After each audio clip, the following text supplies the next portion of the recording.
Microphone check from the overflow room. Sounds good.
testing. Can you hear me, Travis?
Testing audio.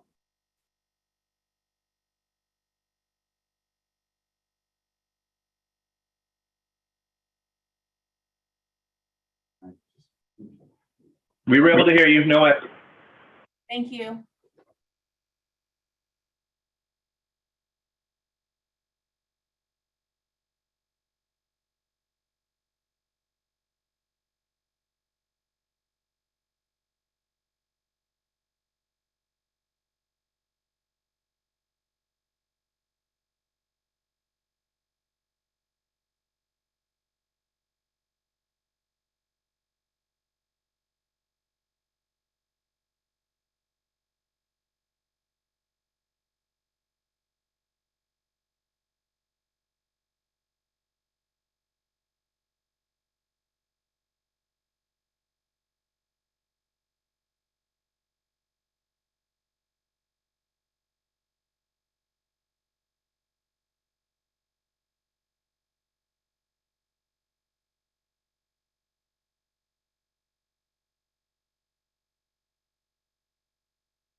Oh, you didn't go to OCC last night?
Good morning, President Saltzman.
Good morning, Director Foley.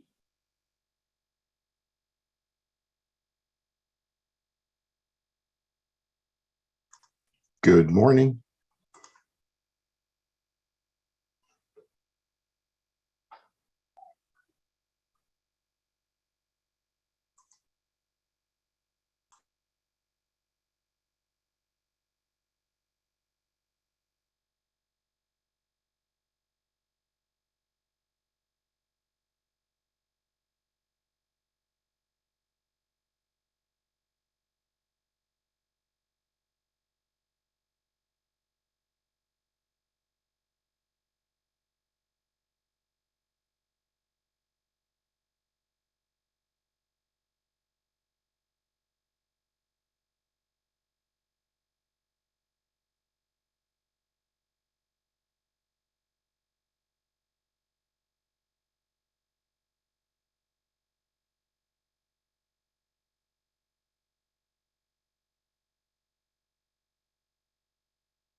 Good morning, Director Lee.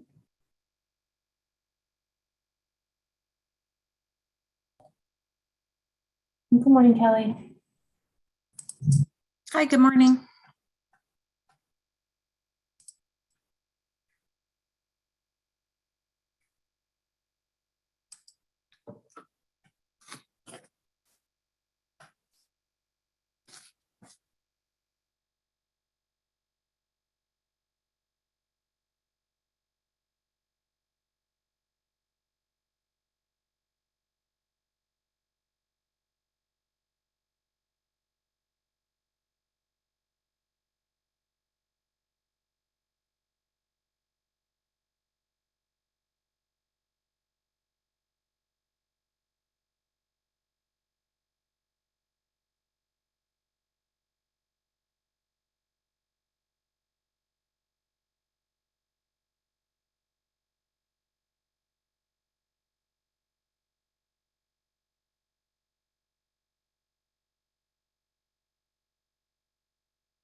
Good morning, Director McPartlin.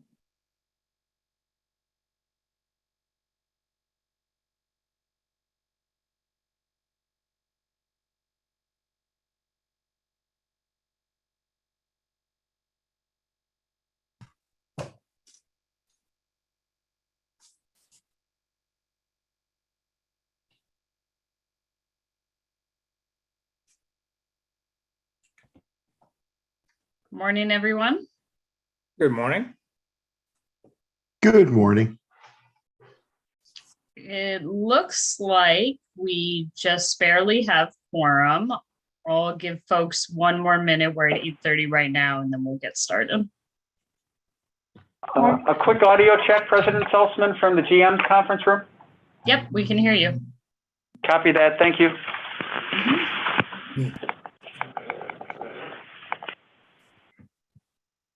Good morning, President Saltzman. Thank you. We are recording now. Great.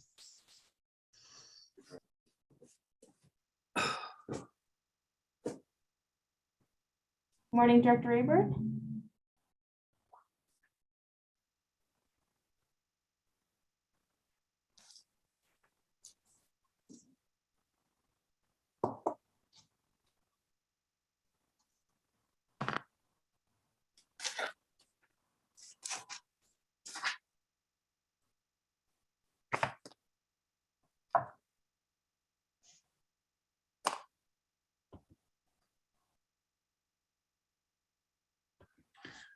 Well, most of us are here, so why don't we get started?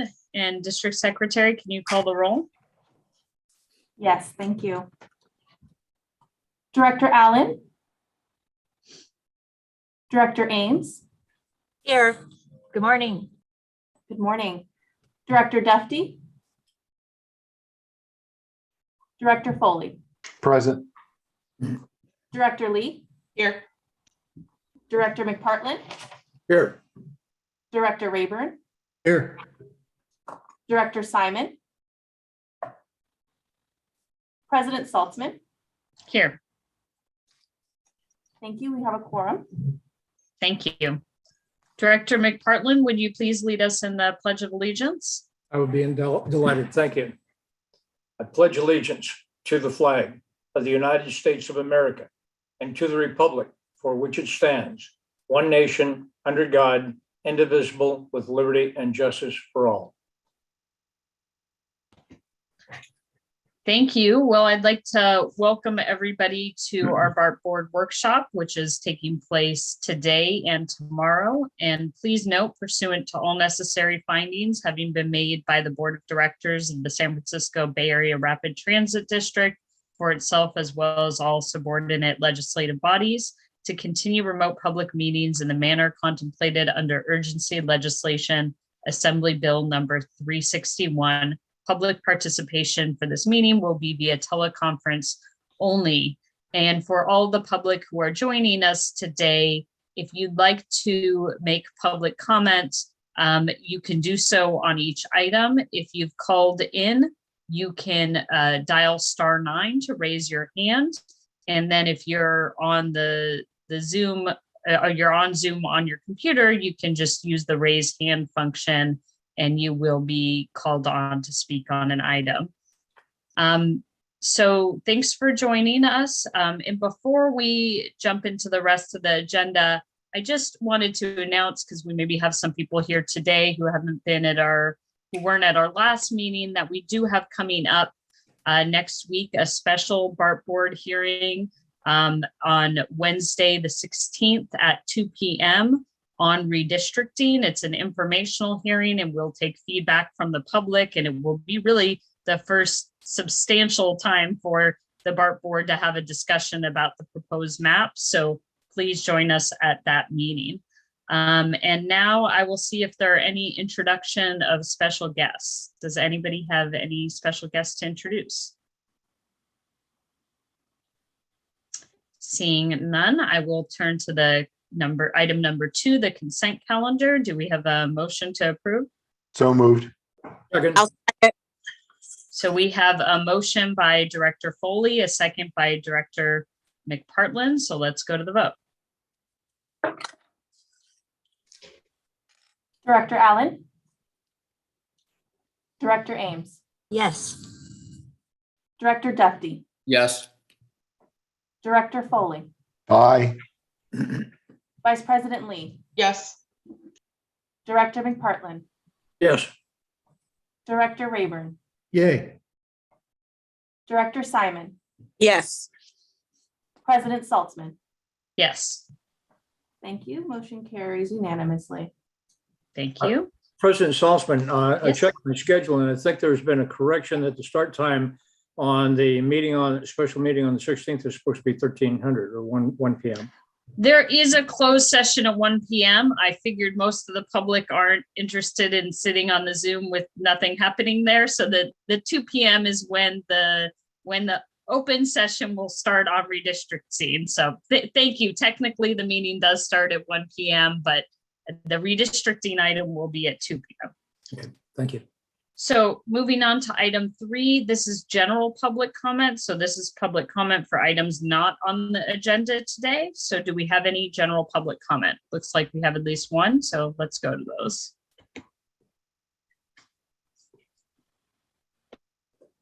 Alita, please address the board. Can you hear me? Yes. Thank you, President Rebecca Saltzman and members. Alita Dupree for the record. My pronouns are she and her. Always good to be back with you. We're going to talk about lots of things today. Hopefully we're going to do a lot of talk about railroading, because BART is a railroad and we must never forget that. And again, I appreciate doing the Pledge of Allegiance. I did it too. So as I go through this workshop series, which is the second one that I've been able to attend with you, I'm looking toward the long view of using this time together to build the safest, most reliable, and most equitable railroad that we can. And hopefully when we are done, we'll have the mindset of building a BART that is great and legendary. And I'm looking forward to hearing tomorrow about the 50th anniversary presentation. But how do we achieve this? Inclusion is a hallmark of this, because when we become hidebound by definitions, that there are always some who will be excluded and push the tracks. And that's not what I want our BART to be known for. And how do we build a BART that will practice meticulous accuracy in everything that we do? Because BART is a safety sensitive institution. And how can we bring more people back to BART? I want to see us get back to the 400,000 a day because I believe in the importance of BART. And it is generally my choice of transportation when I am in the Bay Area. I even use BART within San Francisco. Costs less than Muni to ride. So I do the math and say, well, if I could take BART, I do it. So I ask going forward that we have a robust discussion about these things. But it's important to remember why we're here and that this is about the people who use BART. How do we build a BART for everyone? You can never have enough Grand Central Terminal. FYI, it's located in New York City. And that's okay. We can learn from New York City and other places. I ask that you remember this, a BART that fulfills this most basic ideal, that it is the people's system. Thank you. Thank you. I do see another hand. Kelly, please go ahead. Thank you. Like to, there's been a lot going on inside BART for 50 years, and a lot of things are still happening. So I'm not going to cover hardly any of them. The LA Times had some coverage of BART recently that nobody, I'm sure very few people noticed. The headline from about a week ago is that BART issues stop work order in a conflict of interest review. With not that many details on what was going on there, but one of the contractors has some irregularities, and there's some investigation going on. So that would seem to say that maybe the system is working, and maybe that BART will sort all this out. It's interesting that only the LA Times is covering the story, but coming. As opposed to the only thing that's worse than corruption, contracting irregularities, compensation, union difficulties, and management, people questioning the competence of management. The only thing that's worse, especially than having contracting irregularities, is building the wrong projects for those contracts. Here in one particular project, the BART board and the BART management can stand proud and take credit for not building a white elephant and not participating in a stupid project. That project is called the East Dublin Pleasanton BART station additional parking lot. BART's running at like what, 30% capacity right now, and the need for more parking there is no need for more parking. So 3 years ago, politicians lined up out there to break ground on a $30 million 500 extra spaces on top of the 3,000 spaces. BART was not there because BART refused to pay for this thing, and BART decided it wasn't really needed, and BART was right. And in the last 3 years, they've made no progress on that project because it's a white elephant, and because they have their own contracting and management irregularities. They can't even in 3 years, they can't move any dirt. They can't get anything done towards that project. So I'd call on BART and on the city of Dublin and on whoever else is involved with that project to walk away from it and let the city of Dublin find something better to do with that land. And let's not build any more unneeded parking lots. And kudos to the BART board for not participating in that white elephant. Thank you. Thank you. It doesn't look like we have any more hands raised for general public comments. So seeing no more, we will move on to item 4, which is the BART board workshop. So I'll turn it over to Bob in a moment, but I just want to kind of set the tone and remind folks here today, we do these workshops a little bit differently than we do our general BART board meetings. They're a little more casual. There's a lot more time for discussion. So everybody will have plenty of time to weigh in, to ask questions, to bring up ideas and thoughts. And we might have the opportunity to go back and forth a little bit. So don't feel like you have to say everything. And when your time comes around, as your hand comes up, if you have something to say later, we can go back to you. Again, we'll try to keep it a little bit more informal. It's more challenging on Zoom than when we're in person, but we'll do our best. And we will take a break in the middle, and we will end today in time for everybody to go get lunch. So I will turn it over to Bob and his team, who have done an amazing job preparing for this. Vice President Lee and I got a preview of some of the presentations last week, and the work they put in is really phenomenal. So thank you for all the work, and go ahead and bring this on. Good morning, President Salzman, members of the board. Welcome to our annual BART board workshop. So thank you for those very kind words, President, and I would concur, staff has done a remarkable job pulling the decks together here. So I'm just so proud of everybody going into this workshop. So I do have a few prepared remarks here. I just wanted to kind of set the table for the next 2 days, if I could. So as President Salzman mentioned, the workshop has always been an opportunity to have a thoughtful and strategic dialogue about the direction of the district. And it's not just the service that we provide and the role that we play in the region, but it's also how we operate as an agency and our collective efforts to deal and to deliver world-class transit. You know, it's a partnership with the executive team, our frontline forces, and the board about delivering world-class transit.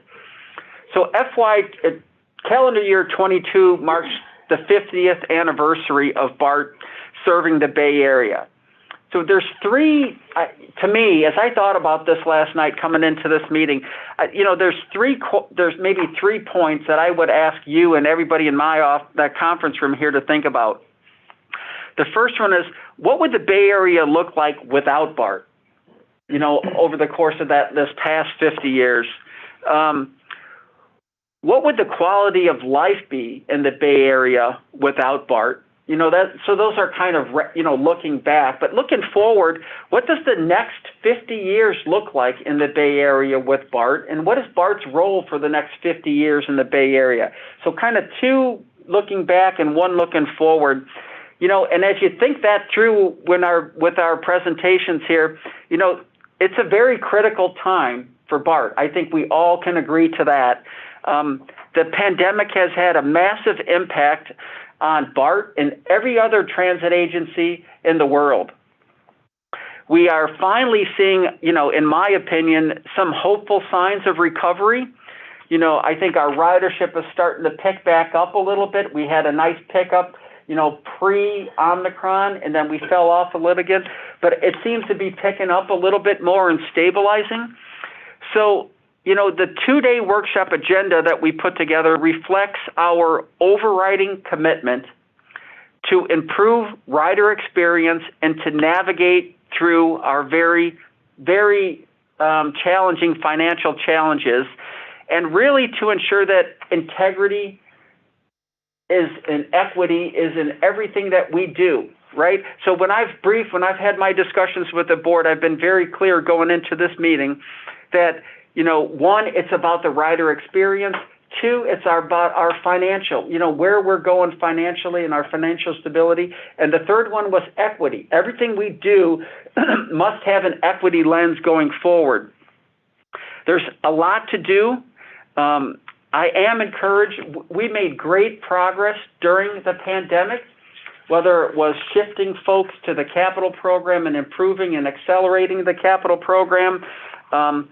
But, as folks come back into the BART system, I would contend that we are safer, that we are cleaner, and we're focused on making transit easier to use than folks had experienced pre-pandemic. Here's 3 examples of my, interpretation of cleaner, safer, and more focused on easier transit. 1, we've restored ridership and operating hours, and we're really pre-COVID level and prioritizing weekend service, right? That's a fact. We haven't lost our commitment to expand affordable housing opportunities and options around the stations and create sustainable communities. And the third one is we've never been more ready to welcome back riders to the Bay Area as people venture out and start coming back into the system. We're ready. I mean, that's a line that I use with Alicia all the time. Bart is ready. And the actions we've taken in the last 18 months, certainly support that.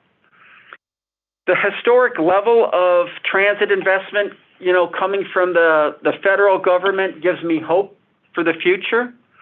Conversations are going on right now. Many of you are part of those discussions at the state level and partnering with the state and having the state be a more active partner with transit in the Bay Area. And we have to pivot on this momentum, both at the state level and at the federal level. I can't stress this enough, that the pandemic has made it very clear, unequivocally, that our funding model that we have relied on for the last 50 years is outdated. Putting the burden of our operating budget on, one funding source in the last 50 years, it's been on our fare box, is not sustainable. We have to work to update our funding model, and we have to be more resilient with our funding sources. And I would argue, and I think everybody on this call, transit operations is worth funding. And so, what will the next 50 years look like in the Bay Area? Well, we in this room have a vision for our future. 1, expanded capacity. 2, transformational regional coordination, better coordination among the operators. The third one, maximizing development near our stations to bring jobs and housing closer together, close that gap. And, Link 21 is really the future of an interconnected rail system in the mega region in Northern California. So all of this is going to take a lot of hard work, your leadership, our leadership, a lot of investments, but I think we're ready for the challenge. We're staffed up and we're continuing to be staffed up, but I think we're ready for it. So with that, I would like April to turn to the agenda for the next 2 days, April. And I just wanted to walk the board through what you have in store for the next 14 hours or so, 12 hours. Not all today, Rebecca, or President Salzman. Half today, half tomorrow. Look, so it's broken up for you, just at a, if I can just get to the heart of it, there's 3 themes each day. And so we're going to start with the customer experience, opportunities, and new initiatives. That rolls right into the fiscal outlook. They're connected, right? And then we're going to take a short break, and then we're going to have a very robust discussion on racial equity, and Maceo and Russell Bloom are going to lead that discussion.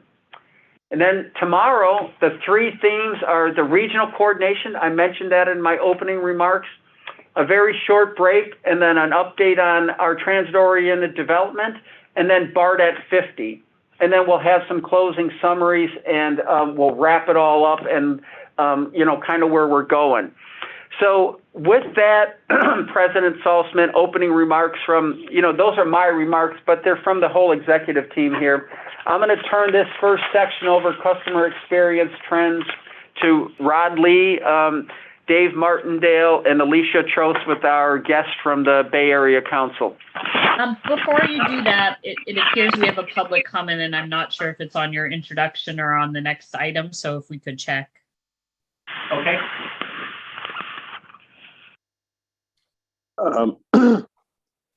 Thank you, President Rebecca Salzman. I would like to comment on Bob's treatise here.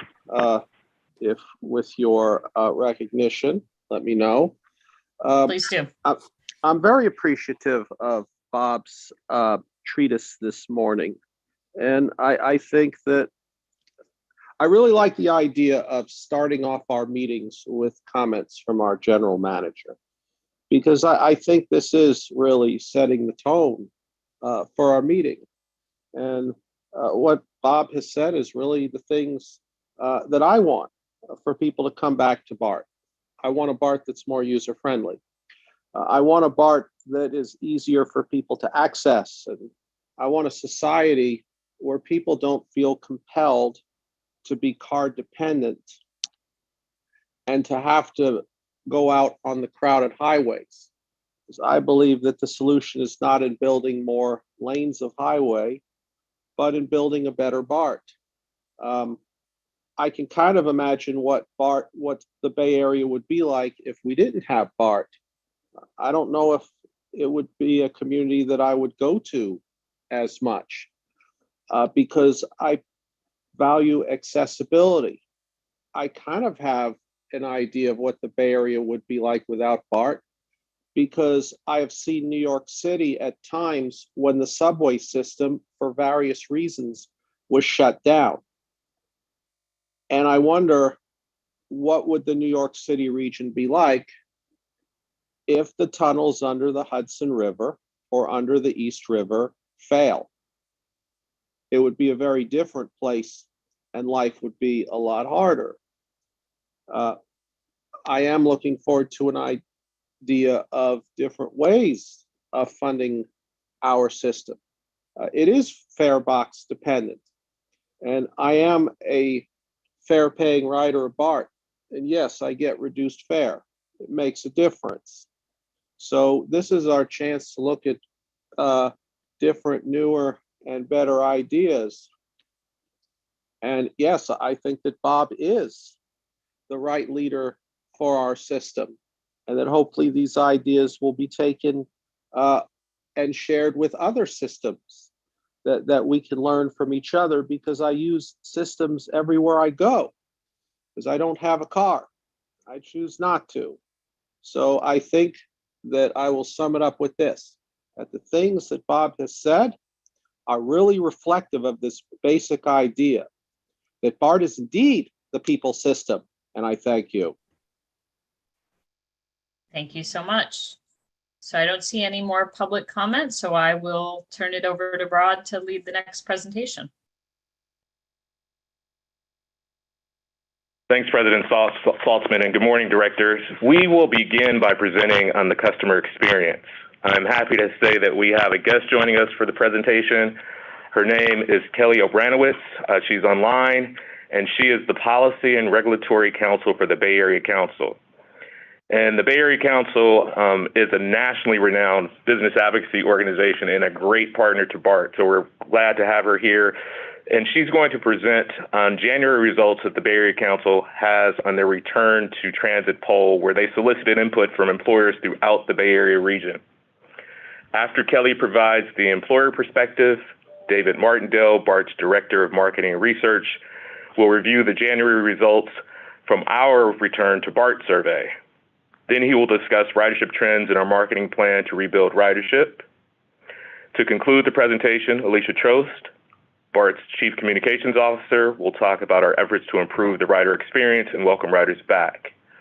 Now, at this point, I'll turn it over to Kelly, and she'll present the Bay Area Council poll results. Great. Thank you so much, Rod. Hi, everyone. It's great to be here and help you kick off your workshop today. As Rod mentioned, my name is Kelly Branowitz. I'm with the Bay Area Council. So for the last 10 months, we have been administering a poll to employers from all 9 counties in the Bay Area of all different sizes, with a mix of essential, non-essential employees, to try to get an understanding of their pace of change and reopening plans, as well as their sentiments, attitudes, and communications with their employees about public transit. Next slide. On average, each month that we've completed the survey, we're getting responses from approximately 200 employers. And today I'm going to be talking through the January results with you, which were administered kind of mid-January, so right as Omicron was speaking. Next slide. So the first question that we've been asking is trying to understand what % of the workforce is currently coming to the workplace. And if you look at the first column here, you can see that in January, the purple category, we did have a little bit of a regression in January, with employers indicating that 37% of their workforce was completely remote in January. So in both November and December, we had about 28% of the workforce that was completely remote. So again, a little bit of a regression there. This had been trending until January towards less and less people who are coming in that 0 days a week, more people coming in at least a few days a week. But unfortunately, but not surprisingly, we did see a slight regression. Next slide. So trying to understand, looking forward, once the pandemic's behind us, we want to understand how many days will employers expect their typical employee to come to the workplace. And you can see here in the 3-day-a-week category that over the 10-month course that we've been administering the survey has really been the new norm that employers are indicating, with generally right around low 40% of employers saying they think their employees will come in 3 days a week. Again, looking to the purple column here, in January, 46% of employers indicated this 3-day-a-week would be their new norm, which is the highest percent yet. And just for a bit of context there, we did ask in the first 6 months of surveys, pre-pandemic, how many days a week did your typical employee come to the workplace? And for those 6 months, consistently between 70 to 75% of employers indicated their typical employee came in 5 or more days per week. So it is quite a bit of a change that we're seeing with this 3-day-a-week looking to be the new norm from the pre-pandemic 5. Next slide. And so knowing that we're going to have fewer work days in the workplace, we're trying to understand which days is it that employers might anticipate their employees will come to the workplace. And here you can see that Tuesday, Wednesday, and Thursday are really looking to be the days that employers would expect to have the majority of their employees coming to the workplace. However, they're really only anticipating somewhere around the 2/3% of their workforce in the workplace those days. Monday will be a little bit less, right around 50% of employers expected on Monday, and Friday with the least, right around 40%. Also, if you look at the January purple column here again, you can see that for that month, it was kind of a little bit of a dip across all days of the week, seeing the fewest percent of employees indicated, with Tuesday, Wednesday, and Thursday being just under that 2/3, Monday being just under the 50%, and Friday being just under 40. So we'll see if those kind of stick going forward, but we do expect the Tuesday, Wednesday, Thursday to be kind of the most. Next slide. So the last few questions that we had asked get at what do you expect your typical employee will do, but here we're trying to understand what percent of the workforce might actually be fully remote post-pandemic. And consistently for the 4 months that we have asked this question, we've been getting about a quarter of the workforce anticipated to be fully remote post-pandemic. Now, it is important to note that we do have employers responding to the survey who have non-remote eligible employees. Presumably, they're responding to this question with 0%, so that does bring it down a little bit, but on average, about a quarter of the workforce anticipated to be fully remote. Next slide. And so trying to look ahead a little bit, we've been asking this question for 10 months. When will you begin bringing non-essential employees back to the workplace? So this doesn't mean that all employees are back to the workplace, but rather just, when are you going to start the process of bringing people back? So could be some limited percent of employees back to the workplace. And here you can see that we have been steadily increasing in the purple category, which is that we've already begun bringing non-essential employees back since August, until we hit December, where we saw a slight regression, and then January, quite a bit more of regression, with only 52% of employers indicating that they've begun bringing non-essential employees back. So this is tied with about October, when employers also indicated they had 52% of employers indicated they had begun bringing non-essential employees back. Using the same slide to kind of look a little bit further out and understand what delays we may have seen based on Omicron. In January, looking at the purple and then in the blue category, we have 21 additional percent of employers, totaling to about 75% with both blues there, indicating that they'll have employees back to the workplace by March 2022. If you compare this with the November data, which was before employers had really heard of Omicron, 75% of employers thought that they would have employees back in the workplace by now, January. So if that's not actually happening until March now, we're anticipating about a 1 to 2 month delay in bringing people back based on Omicron. Next slide. And then to try to get a better understanding of actually when the long-term new normal will be implemented, meaning, you have your employees coming back to the workplace with the frequency that you want them there. We've asked this question, and here again, you can see in January, we did see a little bit of regression in that purple category, which is we're already operating under our new normal with only a quarter of employers at 25% indicating that they're operating under that new normal now. Again, if you compare this with the November data pre-Omicron, about 50% of employers thought that by now, January, they would be operating under their new normal. Of course, that's not the case since only 25% indicate they are. If you try to look into January data, again, a little bit further out, it looks like we probably will hit about 70% of employers operating under their new normal by June. Whereas in November, when we asked this question, about 70% thought that we would hit the new norm by March. So a little bit of a delay, looking like, we won't hit that new norm for 70% until maybe middle of this year. Next slide. And so we've also asked for 10 months now, how concerned are employers about COVID safety on transit for their employees? And if you look at the last column on the right there, in January, unfortunately, we did see the highest percent yet, tied with the first month when we had begin administering the survey. 30% of employers very concerned about COVID safety on transit. This is close also to the 29% that we saw in August, which is when the Delta surge had happened. But luckily, you can see there, as that surge came down very quickly, employer concern was also lessened about COVID safety on transit. So we're hopeful that in February, and as we continue to administer the survey, the concern will go back down. Next slide. And then just wrapping up here, we do ask a few open-ended comments each month. This one being, is there anything we haven't asked in our questions already that we should know about, whether you're observing or anticipating with your employees coming back to the workplace? These are just a few kind of example comments that we received in January. First, highlighting that, again, it does seem like Omicron pushed the return to the workplace back by about a month or two. That was consistent with the data we received, and received several comments indicating that. And then in the last 2 months, we've also been receiving a decent number of comments about employers that are considering switching to permanent remote work. So not large percentages of employers indicating that in the poll currently, but in the open-ended comments that it is a consideration on the table for many. Next slide. And finally, we've been asking for 10 months, do you have any recommendations for public transit agencies that would be helpful for your employees? And I think that this first comment that I've included here is kind of a good example of overall themes that we've been seeing throughout these comments, which is communicate regularly about safety measures. My staff is super concerned about safety of taking transit, not just infection, but physical violence on platforms around stations and SF, et cetera.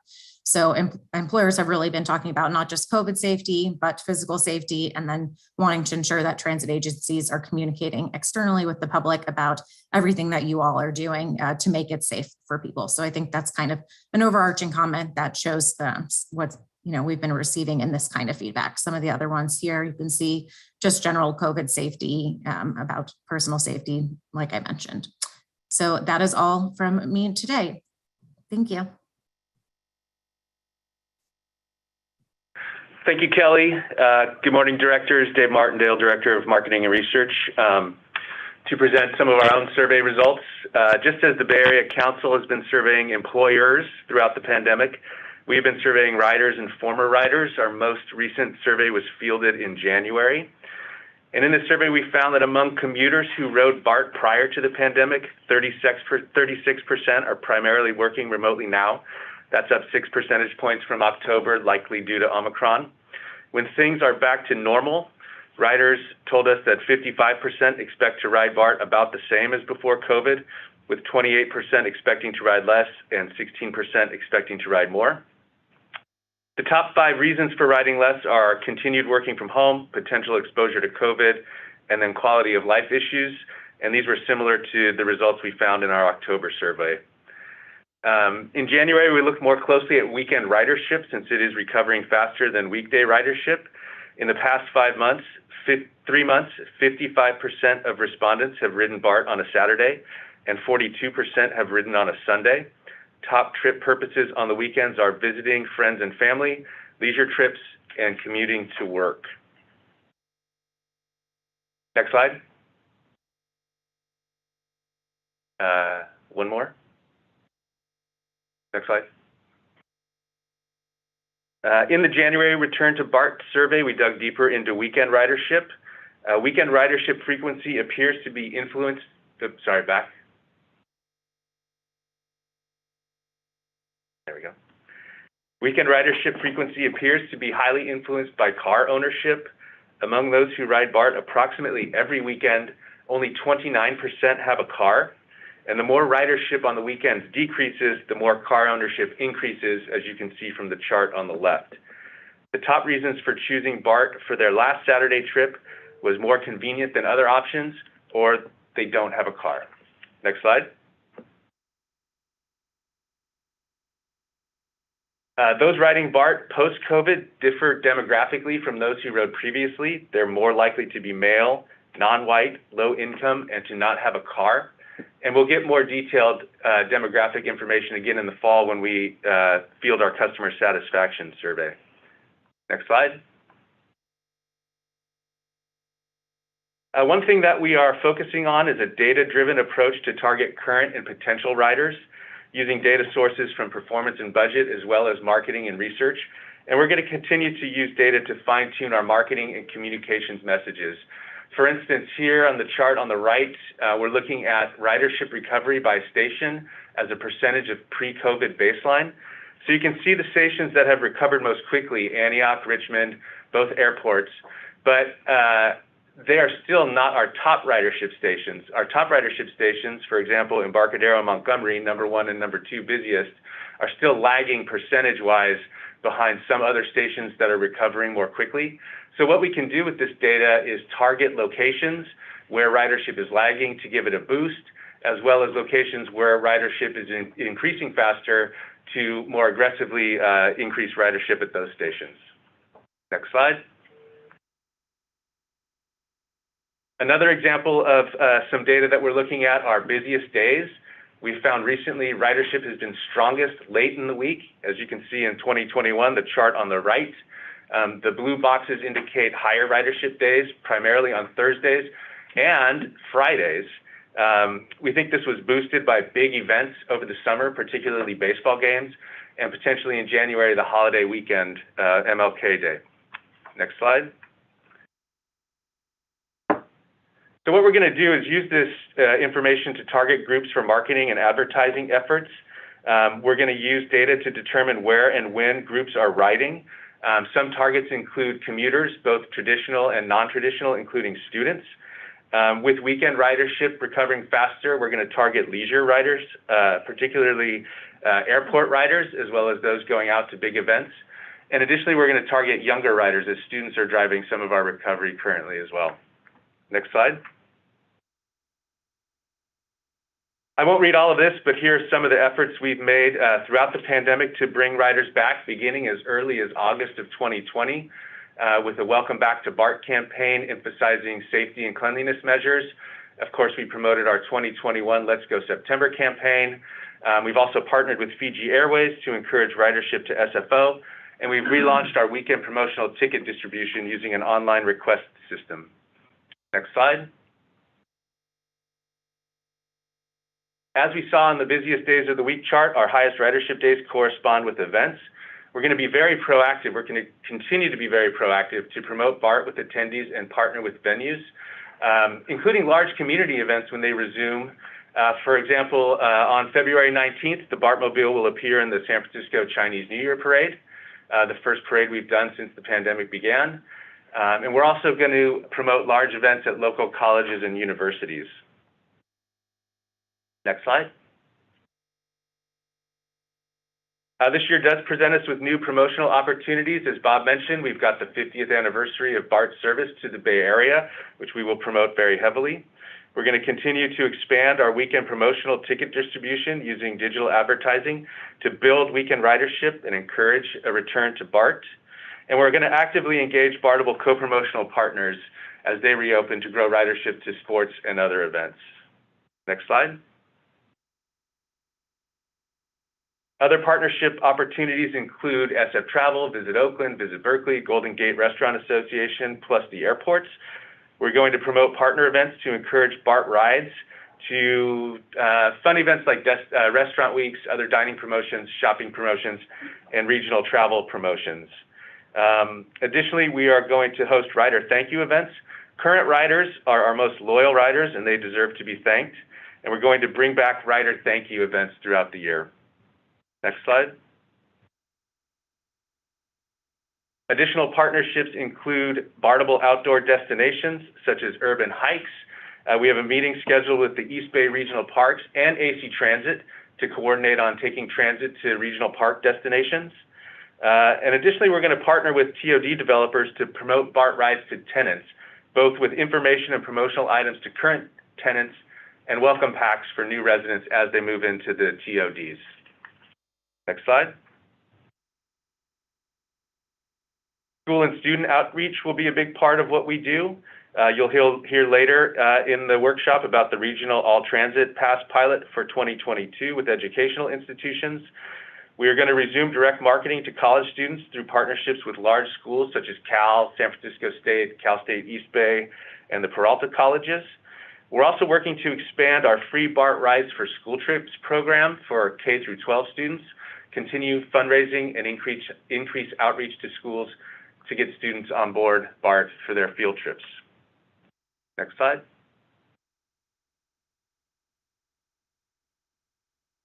In the fall, or in the late summer and fall, we participated in a first of its kind integrated effort by MTC and 15 regional transit operators, the All Aboard BART, All Aboard Bay Area Transit campaign. You can see our wrapped train there in the photo.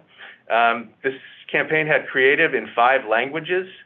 The combined impact was 87 million number of times the ads were seen or heard. And we do have a commitment for a coordinated phase 2 to take place later this spring. And with that, I will hand it over to Alicia.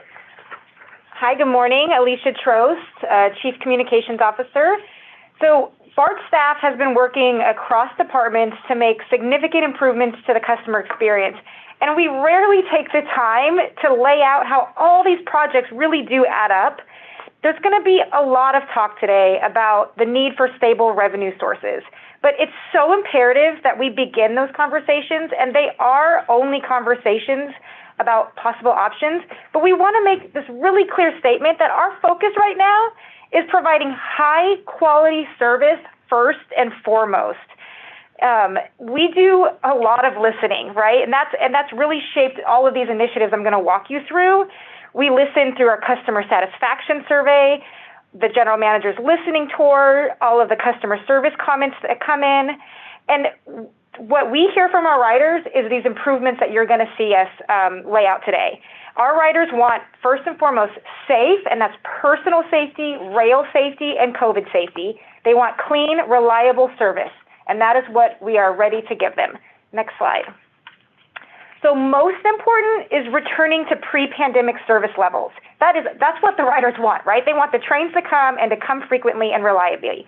So our schedule change that happens next week, we accomplish that. It's pre-pandemic service levels. And it's really a fundamental shift in our operating model. We're adapting to less peaky ridership, and we're making a tremendous investment in weekend ridership and weekend service. Like hallelujah for Sundays, right? Finally, Sundays are going to get improvements. We've laid out the Sundays that are going to have 3-line service so you can plan ahead. All of those dates are already posted. So it's really, we want to make this bold statement. It is not business as usual. We are adapting to new service patterns. All right, next slide. Now, those who have not returned to BART yet, they still have these images in their mind of what things used to be before the pandemic. And it just doesn't match what the new rider experience is. So all of our communications and marketing and our media relations, all the work we do, we have to show what's changed. And we need to use images that showcase these significant changes. Things are cleaner, they're less crowded. A lot of people don't even know that we opened an extension during the pandemic and that we go to North San Jose. And so this is how I vision our new rider experience, and you're going to see a lot of talk about it in the coming months. Let's skip to slide 31. It's not, so skip that one. There we go. All right, so we know that a significant portion of our ridership is tied to commuting to the office, right? We know that. So we need employers to know that we are ready. We're ready to carry their employees safely into the office. Now, a lot of employers right now are holding return to office town halls, and Bart's been participating in them. 2 weeks ago, I did a 1-hour virtual town hall with Salesforce employees. I took all of their questions. It was such a great opportunity to give them safety tips, and they were thrilled to hear about all these things that we're working on. Next up, I've got Wells Fargo. So if any of you have connections with employers, send them my way. We are going face-to-face with them because it's so essential. All right, next slide. Opening the underground restrooms. All right, it's not just being responsive to the needs of our riders. We went unapologetically all out for the opening of Powell Restroom because it really does mark a critical change in the direction of new leadership and new commitments to put the riders first. We wanted people to hear that the underground restrooms were open, and we know that to get into people's living room, we got to go bold. So we live streamed it, and guess what? 2 million impressions on Twitter. 2 million people watched that we reopened the restrooms. That is how you get into people's living room. All right, next slide. Okay, all touch points for our riders are really important, right? But this is the current customer experience. You walk into a station and you're met with all these empty display cases, and that just signals that we don't care. You know, we've got to fill those display cases. We also hear all the time people want more maps. So what I've done is I've resized the map, and then I added all this really helpful information like how to text Bart Police, so that we have this in a permanent place on our platforms. It's shocking when you think that right now on our platform, we don't have a permanent sign about how to text Bart Police. So those days are over. They're going to print right now, and you're going to see all those empty display cases filled up. Next slide. Now, I am always trying to find new ways to communicate directly with riders. You know, there's only so much we can put on platform destination signs or over the PA. So we've got these large digital advertising boards that are being installed in our busiest stations. Go ahead and advance so they can see this video. And we get a portion of that. And so what that means is we can tailor station-specific information and make it animated. So this is an example for 12th Street Station that has these boards right now.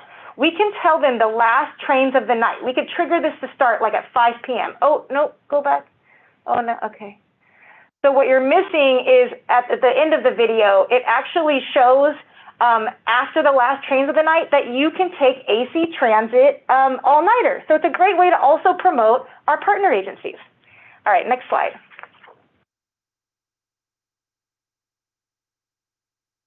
Okay, so wayfinding. We got to talk about wayfinding because what you may or may not know is that third-party trip planning tools use line colors. And so it's really confusing to our riders and new riders. They show up to the station and they're looking for the colors. And it's not in sync with the experience when you arrive to the station. So we need to do a better job at integrating line color, and we're going to do a better job. One, we've got these great pilot platform signs. We know that there's going to be a procurement that goes to the board by late spring to buy more, and then we're going to get them at Powell and Civic by the end of this year. And then we can also do small things like we're going to add the color to the online system map. So we'll actually spell it out. Yellow is the Antioch line. And then we can have our train operators and the legacy cars change their script so it matches the Fleet of the Future automated announcements. And we can do small things like just changing the BART service advisory language to integrate color more. All right, next slide.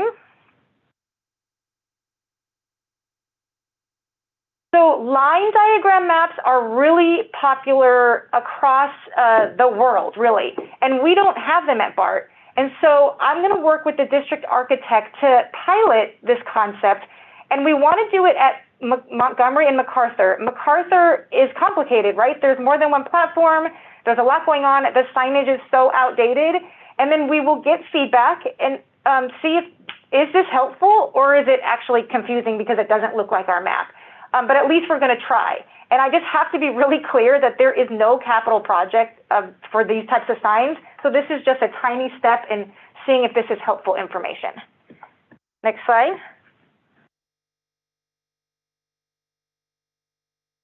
Skip this one. You can go to the next slide. Okay, better lighting is so important. As a woman, when I'm on the platform, I want it brightly lit, right? How welcoming is it when you go to 19th Street right now with these bright lights?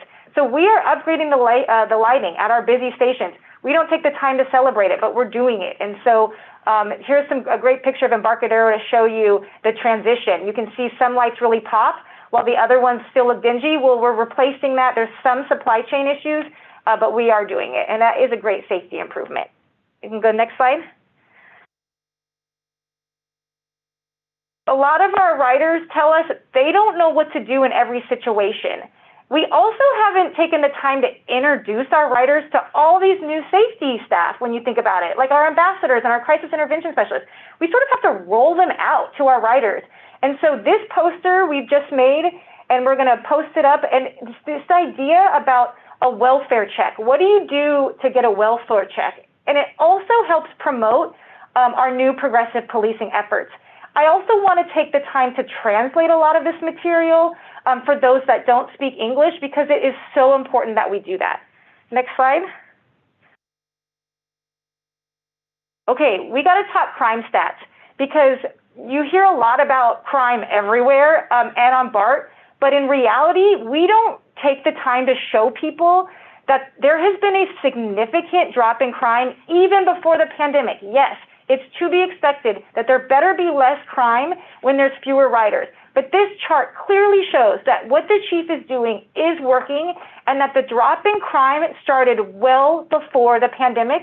And so it's on me and all of us to better explain that to our riders so they know that we are taking safety so seriously and that we are making improvements and it is working. Next slide. We are going to do another round of Not One More Girl. It was a wonderful campaign. It's a great way for us to get out into the community and talk about street harassment, sexual harassment, gender-based violence. It's a great strategy to get people back into our system and to talk about BART in a new way and by empowering youth. And for this campaign, it'll be similar to the previous one, but we want to hold a very special space for the transgender community. So that's just something you can look forward to in the coming months. Next slide. Access is so important. If you rely on elevators, it's extremely disruptive when they're down. We've been putting these bold, bright, and easy to read signs near the elevators to show which ones are out, and half of our stations will have them by the end of the year. Next slide. You know what everyone did during the pandemic? They bought bikes, and a lot of them bought really heavy electric bikes, and they're hard to get in and out of our stations, and we want all those folks to bring their bikes to BART because then they're not driving. And so a simple thing like a stair channel, it really helps because these bikes are getting really, really heavy. And so we are installing them this year at 8 stations. That's 8 separate ribbon cuttings, people. This is very, very exciting and something to look forward to.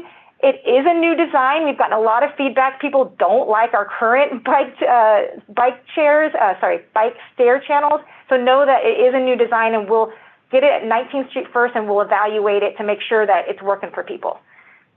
Next slide. You can skip this one. Next slide.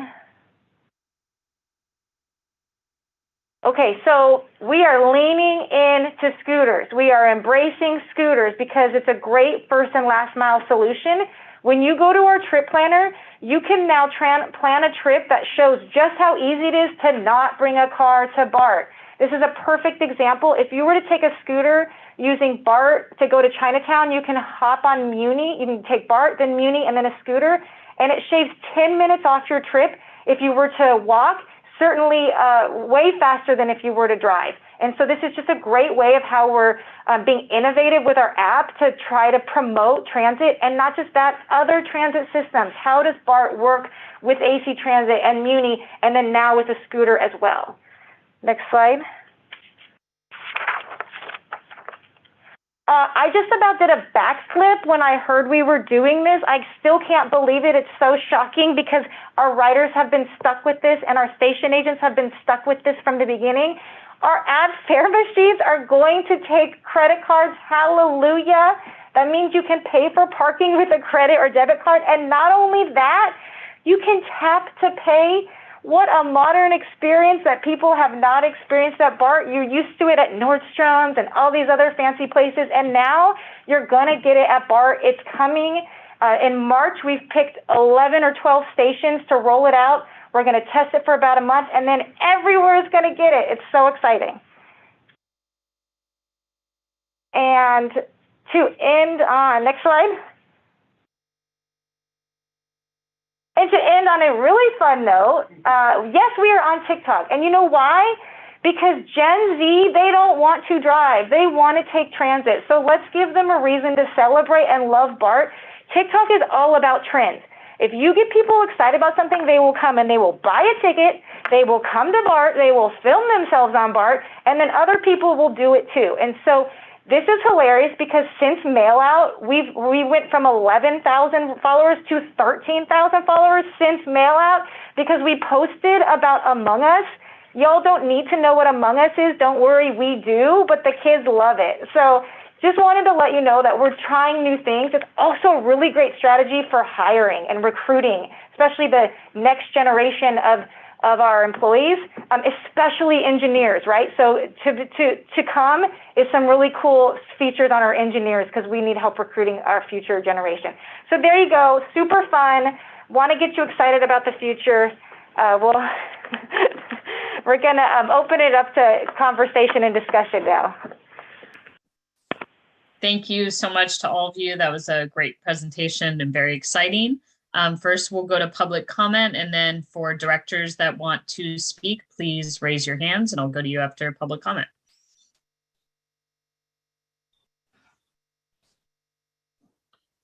Alita, go ahead. Thank you again, President Rebecca Saltzman and members. Alita Dupree, for the record, she and her. Very good presentation and conversation. Lots of good things. We had our all-star cast bringing us some important teaching this morning, and I'm in alignment. I want more people to ride Bart. I want people to get excited about Bart. And while I support telecommuting, I have discovered a sense of loss that comes when your life is lived on screens and when you receive your things through delivery apps. And there is a place for that.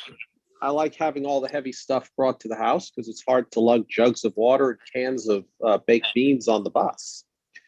But I still like to go to the supermarket and pick out the ground meat or the vegetables, or the bananas, avocados. You just can't really get a sense of those when somebody brings them to you. Some people like their bananas real ripe, and some people like their avocados not too ripe. And so I like a lot of these new ideas. We're upgrading systems, and I want people to feel safe on transit. I personally am not really worried about COVID. I've been vaccinated. I wear a mask. I have flown over a dozen times on narrow body 737s. Most of those flights were sold out, and I still haven't got COVID because I'm vaccinated. I wear a mask. So certainly we want to find out about the people who are concerned about getting COVID. Are they vaccinated or not? And I'm sure there will be some interesting possibilities. But really, I like the idea of getting people excited about Bart, and that it is a place that can be a destination in and of itself, I would hope. The New York City subway is not just a system that people use to get places, but it is a destination in and of itself. And people want to see all of the architecture and the mosaics and the tiles and hear the sounds of the subway. And how can we get that here? It's one thing to visit Grand Central Terminal and see all of the wonderful things inside it. But it's another thing to go to the next level and walk through those wrought iron glass doors and go to the trains and get on the train and go through the Park Avenue tunnel and into the light. I want a BART that will remind me of this, of Jerry Rafferty, and getting right down the line, because BART is the people system. Thank you. Thank you. Next speaker. Kelly, please go ahead. Yeah, thank you. With these electronic signs and the color codings, I think it's not just about pretty colors and making things prettier and more attractive. It's about communicating to non-English speakers. And a lot of BART, if you compare it to other transit systems, it's to me, it seems, or even airports, it's very Anglo-centric. And so maybe some of those signs could have translations into other languages, maybe not all the time, but maybe every once in a while. Throw them up there, simplify the content so that it's easier to read in any language. And the color coding, of course, that works for any language too. And that's another reason to go and do that. Thank you very much. Thank you. Next speaker. Zoom webinar. Can you hear me? Yes, Warren, Yes. please go ahead. Okay, this is Warren. I'm totally blind, which is why my screen doesn't show. There are 3 comments I'd like to make. One is that I didn't hear in any of the presentations focus on transit-dependent riders, especially folks with disabilities. I didn't hear any marketing stats. I didn't hear any features around persons with disabilities, so I was concerned about that. The second piece is wayfinding. Wayfinding means different things to different people. As a blind person, wayfinding means something different than for other folks. And so I'm hoping that we will, as we grapple with wayfinding, that will capture wayfinding that includes access to the built environment for blind folks. And the third piece is scooters. Scooters can be a challenge and even dangerous for blind folks. I know of one individual who was hurt by a scooter and another individual who was hurt by a scooter at BART. One individual was disabled by a scooter. And so, I'm concerned about the strong emphasis on scooters without grappling with the fact that scooters can be dangerous. They're hard to hear for blind folks. And there are all kinds of enforcement pieces around it. So that's another piece that I want to raise with you. Thank you. Thank you. Next speaker.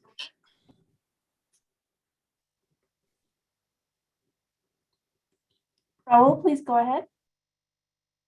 Hello, my name is Raul Maldonado. I'm a recent heavy BART user since selling my car to be more sustainable by e-bike or any other measure like easy transit. Also, I wanted to know I recently moved from San Francisco to Oakland in the past month, so hence being more active and a heavy user of BART. I love all these ideas. So many good modern ideas that make it competitive compared to other world transits that I've seen, like in Japan or London, which I've recently got to travel in the past like 5 years. I'll be sure to promote this on TikTok, by the way. I'm also a bike, e-scooter, and housing advocate on TikTok. I'm a millennial, funny thing, and I do advocate on TikTok because there's a huge with the younger generation. Anyways, I want to call for just have better seamless transit, have fewer measurements, and be effective with our initiatives as well. And the resources focused currently, for example, maybe just reconsidering fare evasion checks at the Embarcadero, focusing at those the cost of those resources and be directed back into public safety. This will create an effect of, at least having new riders, even if they don't have the funds. I'm not saying I'm not a fare evasion person. I actually have like a lot of money on my Clipper card because I didn't take, I work remotely. But I just have a lot of funds there. Even to that, if that's even a opportunity to redirect those variation check resources and direct that investment into public safety. I was thinking as well, like as a cool idea is maybe doing a pay it forward type of method on our Clipper card where, I have like a lot of money on my Clipper card and someone wants to get on Bart and they ask me, and I'm like, I can't do that. Functioning is not allowed now. And I'm a very empathetic person. Well, at least I like to think. And I was hoping, there would be a functionality on our Clipper card where we could just pay for someone's fare entrance. I don't know. I think that'd be a cool idea. It is complex. It might be for y'all, but maybe doable in the future. The whole point of that is just refocusing back on the main part of that main ask. My last ask is just reconsidering the fare evasion checks at the Embarcadero and just refocusing on public safety, which I know y'all. I really thank y'all for this workshop presentation. I'm looking forward to the a lot of definite improvements that you're all having. Thank you. Have a great day. See ya. Thank you so much. I think that is our last public speaker on this item. So seeing no more public speakers, I will go to Director Simon first, and whoever would like to speak next, please raise your hand. Great. Thank you so much, President Saltzman. And I really enjoyed the public comments. This is not the space and the place to offer an RCI, so I'm not going to do it. But one of the things that I did want to say in this workshop, first of all, Alicia, thank you so much for the presentation.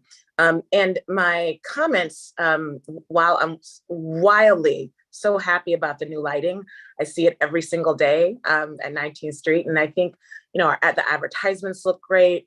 I visited the bathrooms on Saturday at Powell Street and saw our brothers and sisters in the orange shirts. Yeah, there's so much going on in our system. And actually the trains are kind of crowded midday Saturday. So it's feeling good. I am curious, and this doesn't require an answer here, but while we are, desperately sort of waving the flags for resources to keep our trains moving, and there's new and existing projects, I am concerned, and I'm wondering how in the near future, do we delegate a staff person or a part of either our operations, our outreach and or Rod's team to have someone very much focused on disabled riders. Even as someone with some vision, when the wayfinding is new, I see it, and when I'm up close, but it is difficult to get around our stations if you have any kind of impairment. That's just a fact. And typically we know that folks with different visual and or mobility impairments, they get training from whether it's the California School for the Deaf, the Blind, or they have teachers that work with them when they're in high school and or at vocational schools. But Bart, we can figure out how to work better with our populations who deeply rely on our services, who don't have an option, who don't own car keys, and are really up to their own devices of how they get through the stations. We've done a much better job with audio responses and updates around trains and safety. But if you're trying to figure out maps, if you're trying to figure out what side of a platform, how to get on, and you don't see very well, it's very tough. Or, different ways to think about who's in charge of thinking about, the next 4 to 5 years for increased mobility for impaired persons. That's it. I don't need an answer today, but it's something I know that we've been looking into, and I just hope that we can prioritize those innovations in the very near future. Thanks so much. Thank you. I agree. Is there a staff response? If not, that's fine, but just wanted to give the opportunity. Director Simon, great comments from the public as well. And we need to make sure that BART is accessible for everybody.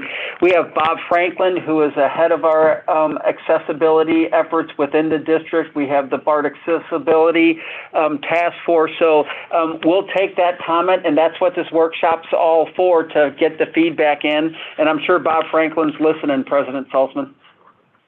Great. Thank you. Well, and I do want to say that Bob has been great. And yet with 120 plus miles of land, he can't do it by himself. And how do we as an institution figure out how to prioritize the riders who need us most?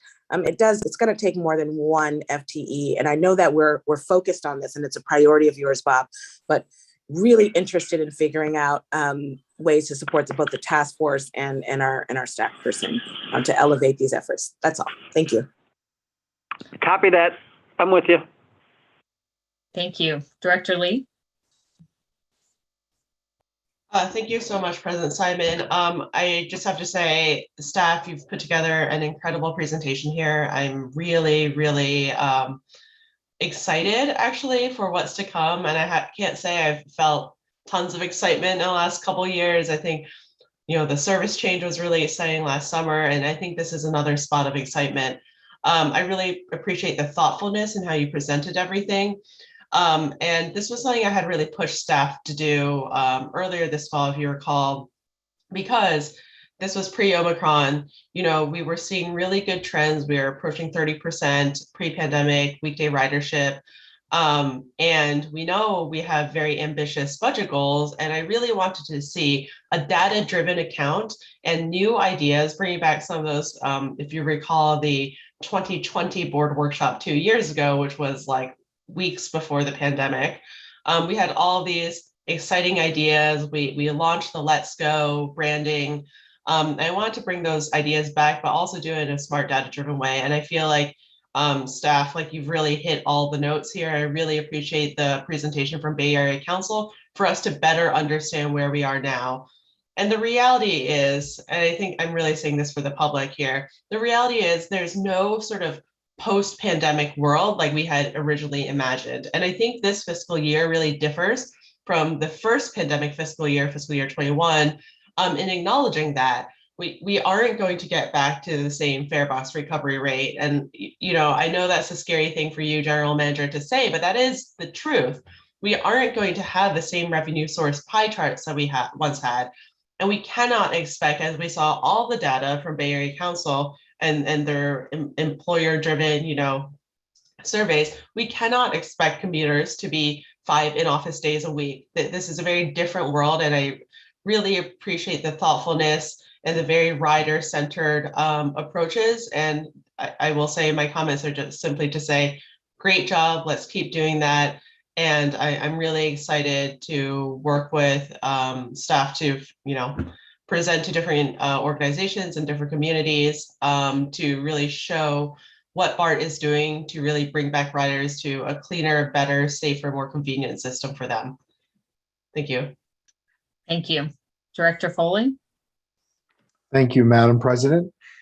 I simply wanted to say a couple of items. First, thank you to the Bay Area Council and staff. This was a great presentation, very informative, a lot of exciting ideas, certainly building a lot of things that we've started, but also some new initiatives. So certainly this is a great blueprint for us to move forward.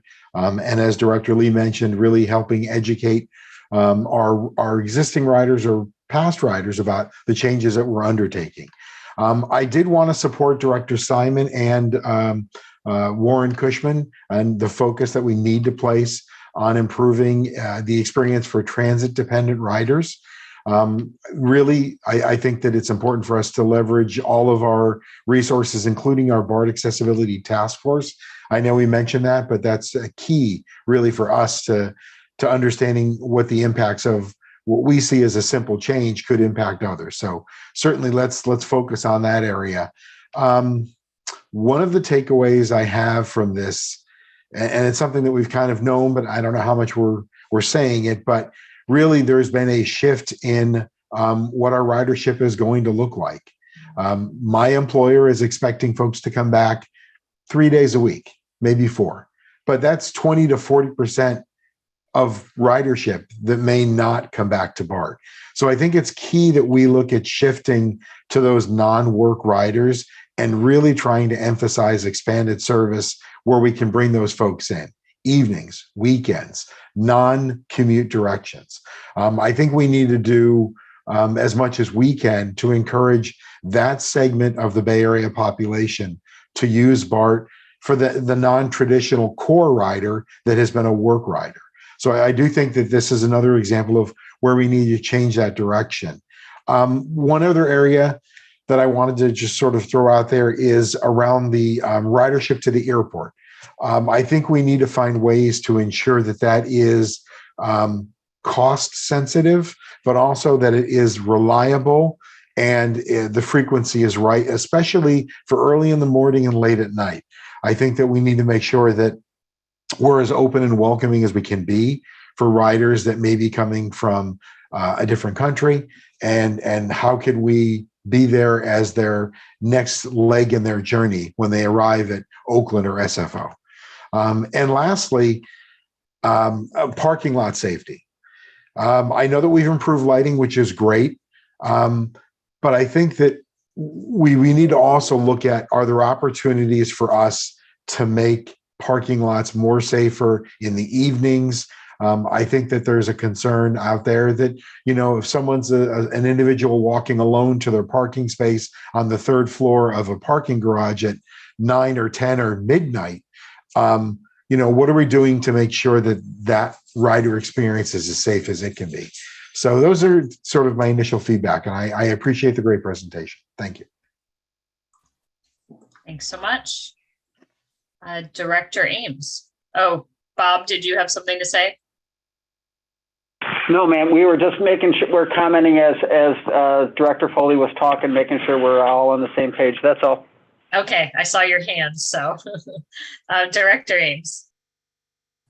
Thank you. Yeah, this is a lot of information to absorb, especially for the public. I'm sure they're thinking, wow, this is overwhelming. But I wanted to circle back with the Bay Area Council and the statistics or the survey information. And 37% of the 200 employees survey or employers surveyed are going completely remote. And that was a January finding. And then also 40% of the employers are thinking of having their employees come back 3 days a week. So I just wanted to hear what are the employers thinking that they're possibly not going to renew their leases? I mean, for their office space. I mean, this looks like an employer migration, or they're a change in how they're going to conduct business. So Kelly, can you? Would you just make all of your comments, and then we'll definitely ask Kelly to respond, just in case there's other things for folks to respond to. Okay. Okay. So it looks like there's also an employer, the change, right? So, and then there's a population change, a migration where the population is going. And I have a constituent here texting me right now, saying that the Bay Area population is now back to 2016 levels. So it's clear folks are possibly moving out of the Bay Area. And I'd like to know from the council if the employers are thinking about not renewing their leases, are these folks thinking about turning these facilities into housing? Like, I would think of San Francisco in this regard, because there's a housing crisis in San Francisco. They had a job housing ratio from 17 jobs to 1 house. And I think about those facilities, those businesses that are recalculating and reimagining what office looks like. And are they going to just not lease anymore and maybe consider turning that into housing? And then again, I guess I want to segue into the events and the promotional opportunities to get our riders back. And this is really more to Bart staff, that, it's great we have these events, get people to parks. I think the parks are exploding. I mean, I see this in my area. It's fantastic. I see the applications that we have for Bart that link to the bus. And like I typed in how to get to Don Edwards, National Refuge from Union City. And it told me exactly how to do it. I take what bus, the certain bus and how long it was going to take. And I think it's fantastic. We're working with the agencies, the parks, to get people out and use Bart on the weekends and just recreate. And I see also a rebalancing of the workforce. So people are at home more, they're shopping and live, work, play at home. This is ideal for our quality of life. But then I think about how we're going to get our riders back. And I think, well, I think of like San Francisco. Somebody, a constituent this morning told me that San Francisco's got a program, this monthly pass, and I forgot what it's called. Bart staff probably knows what this is. But it's like, you know, you get a flat rate and you have, I guess, unlimited rides with the flat rate, a monthly flat rate.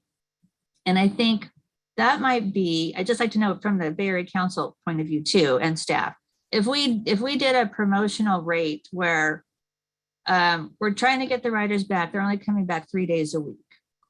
And if they had a monthly pass, maybe they would use that monthly pass to go maybe on the weekends. They would ride Bart more. These are the folks that were dedicated. They were taking Bart 5 days a week. And I think that capture that market of those BART riders that we lost, we could get them back through a promotion like that, through something like what New York is even doing. They have these monthly flat rate passes. And I know MTC is doing this right now. They're looking at this, looking at a flat rate program. But I think the sooner we get onto these promotions, the better, to figure out how to capture the lost riders that we had.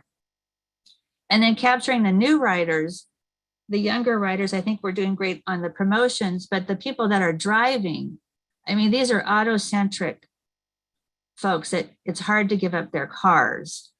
And I'd like to know how we're going to capture that market. It seems like the impossible task.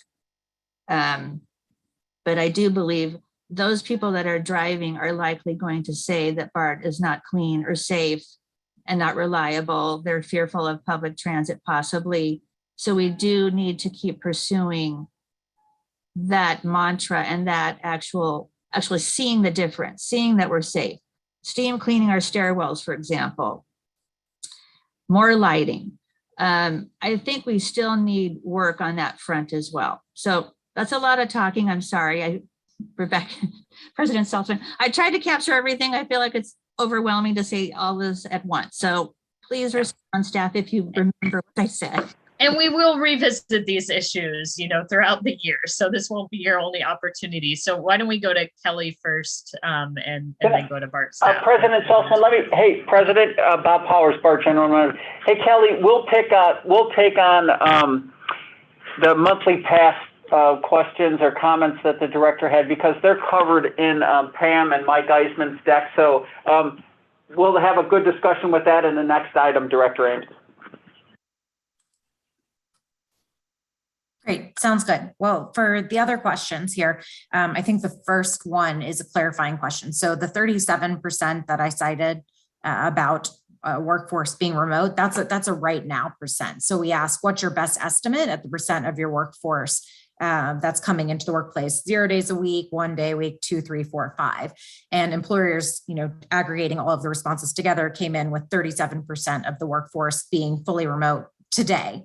So, for example, my organization is still 100% remote. That's not our plan long-term, but we haven't yet returned to the workplace. So that's not a long-term forward-looking thinking that that's going to be the percent that is fully remote. It's just right now trying to understand, have people begun coming back to the workplace or not, to give us a sense of that. And that is something that we have seen, trend downward again up until January. So trying to get a sense of people coming back.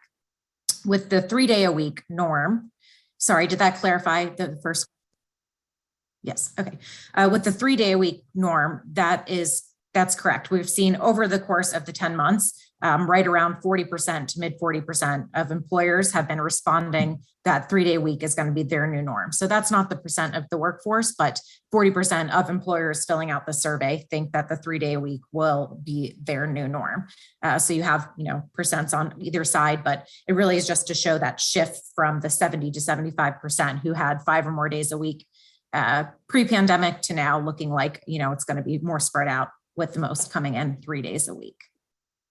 Does that answer the question you had there? Yeah, just to respond a little bit. So I understand the first clarification, but I guess what I also saw, and just elaborating, that 25% of the employers is it 25% of the employers are thinking they're going to go fully remote? So it's not 25% of employers, it's that employers think 25% of their workforce. So the days of the week question could technically reflect 75% of the Bay Area workforce will come in that many days a week, whereas 25% is anticipated to be fully remote.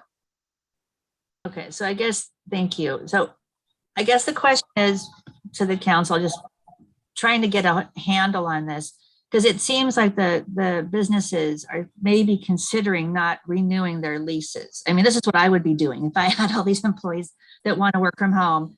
And what does that look like in the future? I mean, I know we have these short-term surveys and we're looking at our future the next, 10 years to 50 years out. So I know that's too far, but can we see a trend where the businesses are not going to renew their leases? And what's going to happen with that shift? What's going to take that place? Right. Yeah, no, that's something we are certainly thinking about. I would say that, with the 25% fully remote, that it's possible some employers will just choose to downsize the space. For those who are not renewing at all, again, that's been more reflected in the open comment section. We're not really seeing in the question about the typical employees, how many days a week will they come to the workplace? We're not seeing high percentages of employers saying 0 days a week. So they haven't fully committed to that yet. I think that, we're not asking the question, what are you going to do with the workspace? And because it is leasing, it's out of, a lot of these people's control, what will be done with it. But the Bay Area Council is, obviously also very committed to housing development and supportive of housing near transit. So it's something we're having active conversations about right now. And I think it's a little too soon to know for sure how it's going to all shape out, but trying to get ahead of it and having those conversations to understand what could potential reuse, if possible, look like to make smart use of those spaces. That's really exciting because that's like the live-work balance. You're living closer to where you work, and there's a lot of challenging cities or challenges with these large cities that don't have enough housing. So I look forward to hearing how that's going to turn out in the future. So thank you, Kelly, for that information. So I guess we're going to talk about the other issues I had at the next presentation. Okay. Yeah. All right. Thank you. Thank you. Director McPartland. I'm going to be relatively brief. I'd like to start off with first giving a shout out to Kelly. I have to end up saying that with all these surveys that we have been taking, and I really analyze statistical analysis, but I always have to try to figure out how to put that into context for the moment and for the population, and then what the impact in the long run is going to be. So the context and the dynamic contributors associated with that, and Kelly answered all of the above. It still puts us in a position where there is a great deal of flux that is going to continue to shake out. But it is the first time I've had a global understanding and appreciation of where we are, as opposed to all the snapshots I've been looking at up until this point. So Kelly, thank you very much. As far as what staff has done with the multi-generational outreach and the lighting that we have had, improvements, and the station improvements that we've had, and also the information that was given in relationship to multimodal information for trip planning, all the way down to scooters. I mean, really, damn, folks, great. I am just delighted by that. And with all of the improvements that we've been making, and the communication associated with and the signage, the old riders, as they end up coming back, I'm confident they are going to have a brand new experience as to what Bart looks like. The front doors look the same, and everything else is a major upgrade. And so, staff, thank you very much for everything that you've done. Thank you, Director Rayburn. Thank you, President Saltzman. And I think that anybody that's tuning in to Bart for the first time in over 2 years is going to be surprised to review the changes that have been made. Staff should be applauded for the pivoting that they did early on and continued to make changes throughout the past 2 years. A couple of quick questions for Dave Martindale. First, of course, my virtual background is Fruitvale Station, and I'm excited to see that it's amongst the leaders in terms of percentage ridership recovery. We never lost the ridership in my mind because of those essential workers. And those essential workers include people with disabilities. And that's Warren Cushman's comments really resonate with me. And it's been 6 years since we actually discussed how to put in wayfinding for visually impaired. And it hasn't really moved forward yet. But Dave, can you tell me the absolute values for, is Fruitvale the #1 station still amongst the 36 stations in the East Bay in ridership? And I'll ask two more questions. Sorry, all I have is the top 10, and in raw numbers, Fruitvale's at 3,095. That's average weekday ridership in October of 21.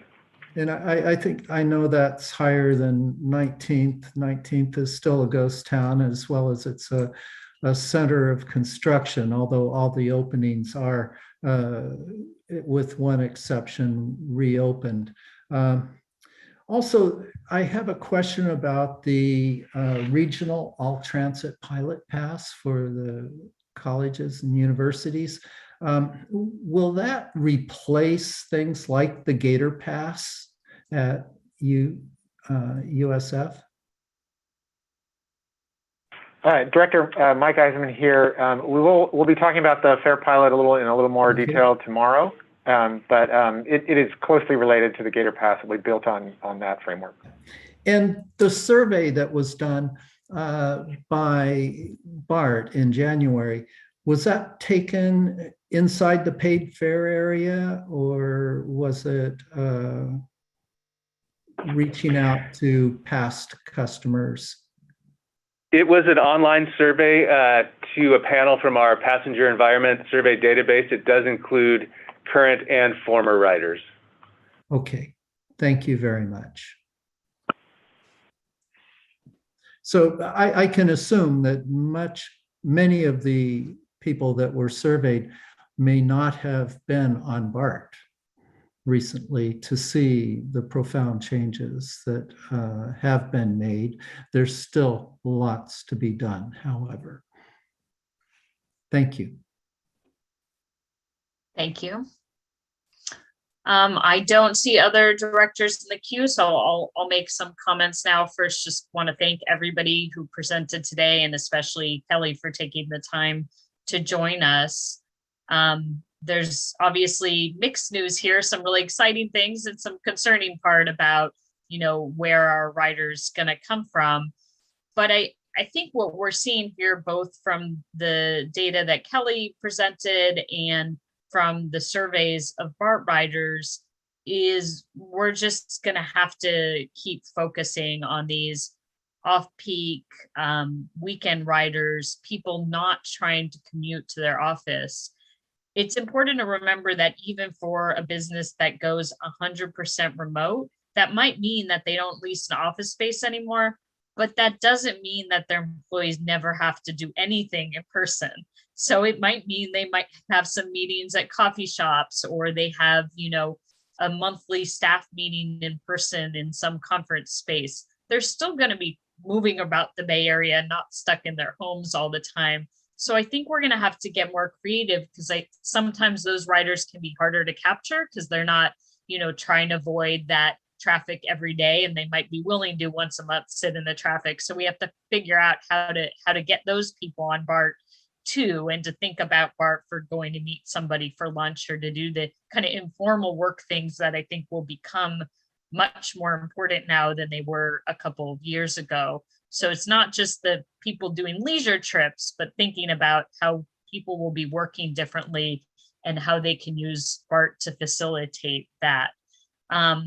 I'm thrilled that we're going to be increasing Sunday service to a level we've never had before. It's been a complaint I've had since before I got to the BART board. I actually structured my weekends around it so that if I had a choice, I'd do a weekend trip on Saturday instead of Sunday because it was not great service. So I think it's amazing. I think we're one of the few transit agencies in the Bay Area that's actually increasing service instead of, still not, getting back to 100%. And I think that will help.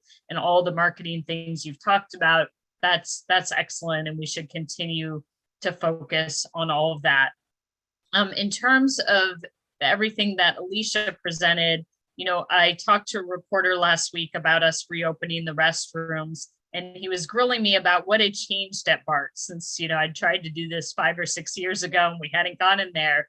And I had to think about it for a while. What I said to him was that what we're doing now compared to the past is there used to be a lot of energy on explaining why we couldn't do something. And now instead of spending that energy, we're spending the time figuring out how to say yes, even if it's complicated, even if it's hard, even if it takes time, or even, some of the things presented today, we just have to try it as a pilot and see if it works.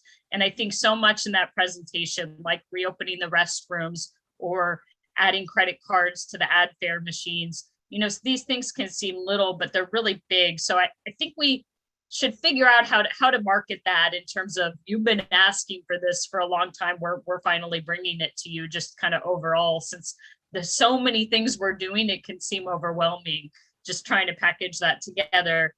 And then finally, the thing, I didn't see in the presentation, but has been presented many times before, which I think is one of the most compelling pieces of information we have that we need to get out there to make people feel safe in terms of COVID, is just talking about the fact that the air is replaced every 70 seconds and with the advanced filters, and that it's significantly safer than an office building or a restaurant or any other building you're in.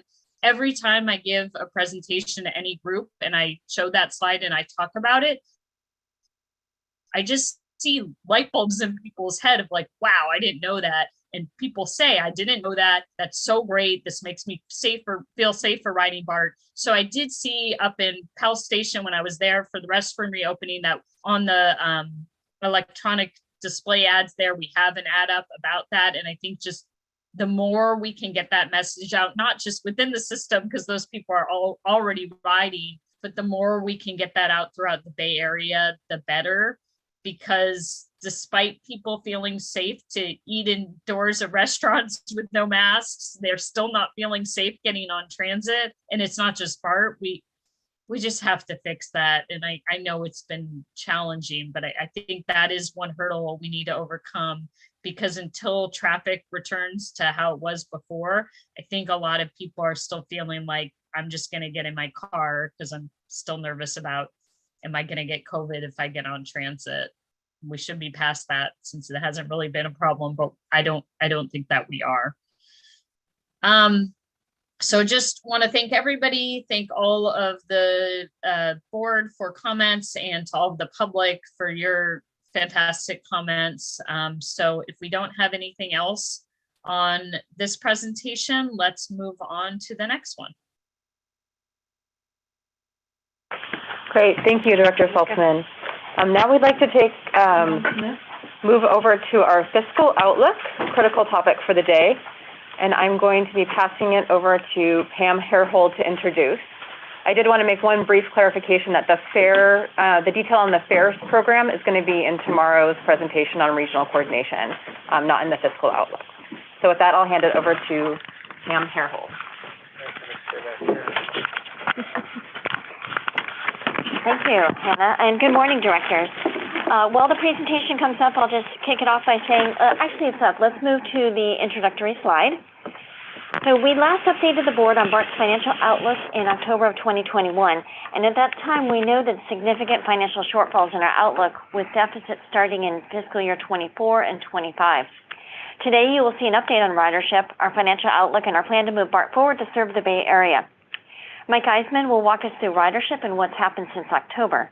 At a high level, ridership recovery is trending below budget recently, but strong sales tax recovery is mitigating this negative effect. And our plan as we move forward is to strike a balance between cost control with investments to support ridership recovery. And Alicia touched upon some of those investments in the last presentation. Next in the presentation, Chris Seamy will walk us through our plan to extend our financial runway with our focus on maximizing ridership recovery, restoring service, and investing in the customer experience. And thanks in part to our federal funding, we have you'll see that we have balancing fiscal year 24 within our line of sight, but this will require diligence, tough decisions, and careful management of our expenses. And you should know that we continue to pursue all sorts of capital and operating funds. And then last, Mike Eisman and Rod Lee will update you on our long-term revenue opportunities. It's clear, I'm just going to jump to the punchline here, that we will need to secure a stable, ongoing funding source to support BART operations. We're exploring all options, and we continue to listen, and you'll see more of this in the presentation. I'll turn it over to Mike right now. Morning, directors. I'll begin with our financial outlook on the next slide. You can go one more. We'll start with a look back at our ridership trends. On this graphic, the orange line shows actual ridership as a percentage of pre-COVID expectations. The blue dashed line shows our fiscal 22 budget, and the gray shading is the range between our upside and downside scenarios that we used during our budget process. You can see that ridership was tracking above budget through November. Beginning in December and coinciding with the emergence of Omicron, we saw ridership drop back to August levels. We have seen ridership begin to improve again in February, but we remain below budget. Next slide, please. Looking ahead, the dark blue dashed line shows our base case ridership outlook as we start the fiscal 23, fiscal 24 budget process. Gray shading here shows the range between a new set of upside and downside scenarios.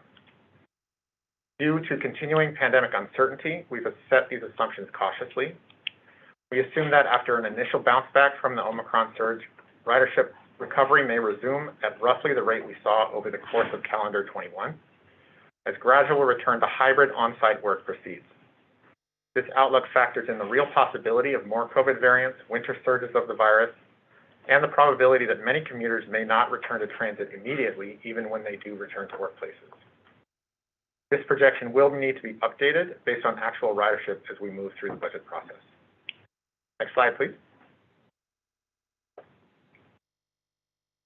Our ridership scenarios are informed by what we're seeing in national data. This graphic shows percent recovery on rail services nationally as of October, in orange compared to BART in the dark blue, and other Bay Area rail, ferry, and express bus services in light blue. All of these services are BART peers in that they serve large numbers of longer commute trips. As you know, throughout the pandemic, such services have had weaker ridership recovery than have local bus and light rail. The recent data illustrates that BART and our peers in the Bay Area have recovered less than comparable services in other regions. That regional gap is driven in part by differences in office occupancies, where the Bay Area remains the lowest in the country, as well as other factors such as mode choice. Next slide, please.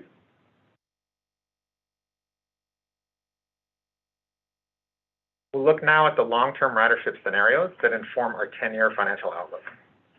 This graphic shows actual BART ridership in the solid gray line, our pre-COVID ridership expectations in the dotted gray line, and then 3 potential futures shown here in shades of blue. These scenarios are more cautious than the set we've been using since the 2021 board workshop, presented most recently in October, due to ongoing uncertainty about return to work and the regional differences that we just discussed. In today's base case recovery scenario, shown in the middle color blue, we assume a gradual recovery eventually stabilizing at 70% of pre-COVID expectations by 2027. Our more aggressive upside scenario stabilizes at 80%, and our downside scenario in dark blue stabilizes at 60%. Next slide, please. Unlike ridership, non-fare revenues look as though they may outperform this year's budget. This graphic illustrates 4 fiscal years of BART sales tax revenue beginning in fiscal 19. Blue bars as compared to our pre-COVID projections in the orange dashed line. After declining in fiscal 20 and 21, we now project fiscal 22 sales tax will approach pre-COVID expectations for this year, which would be well ahead of budget. We should note here that recent high sales tax revenues in the region do reflect a surge in spending on durable goods that may not be sustainable, and that the service economy has not fully recovered from pandemic impacts, so considerable uncertainty remains. Slide, please. This graph shows sales tax assumptions used in today's financial projections. The base case assumes 2% annual growth through the fiscal 23-24 period and 3% thereafter, which would be roughly the average rate of growth we've seen over the last 3 decades. Our upside sales tax scenario assumes 5% growth, comparable to high growth periods in our history, and the low end assumes 2.2%, which is comparable to our low periods. I do want to note here that there is risk that comes with our increasing reliance on sales tax revenue, which is volatile and subject to economic cycles. Slide, please.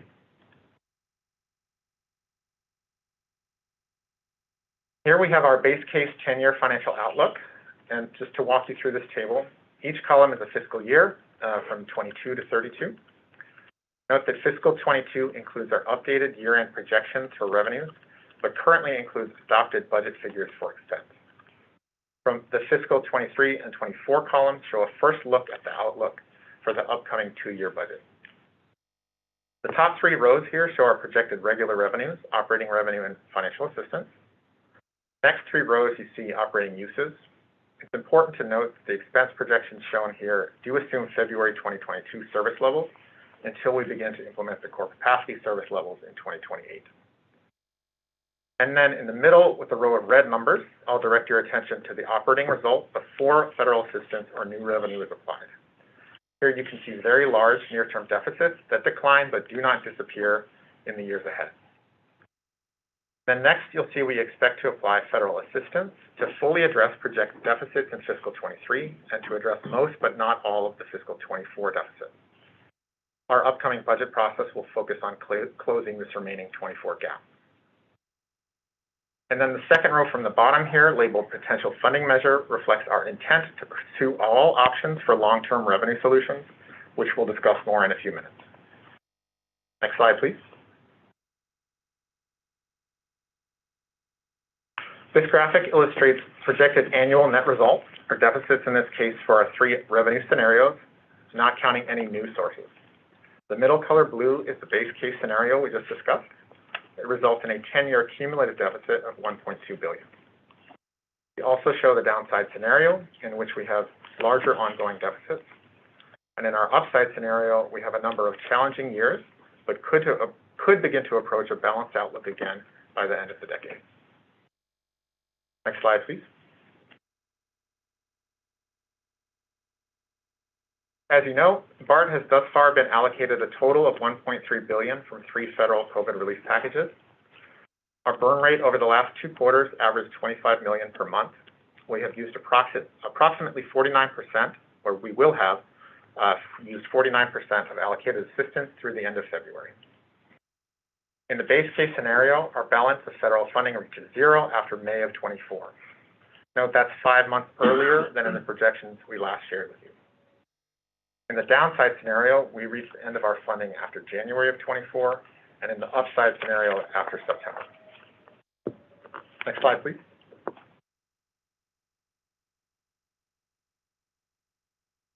Here we revisit the long list of fiscal stability strategies we laid out at last year's board workshop, and which we continue to pursue across the district.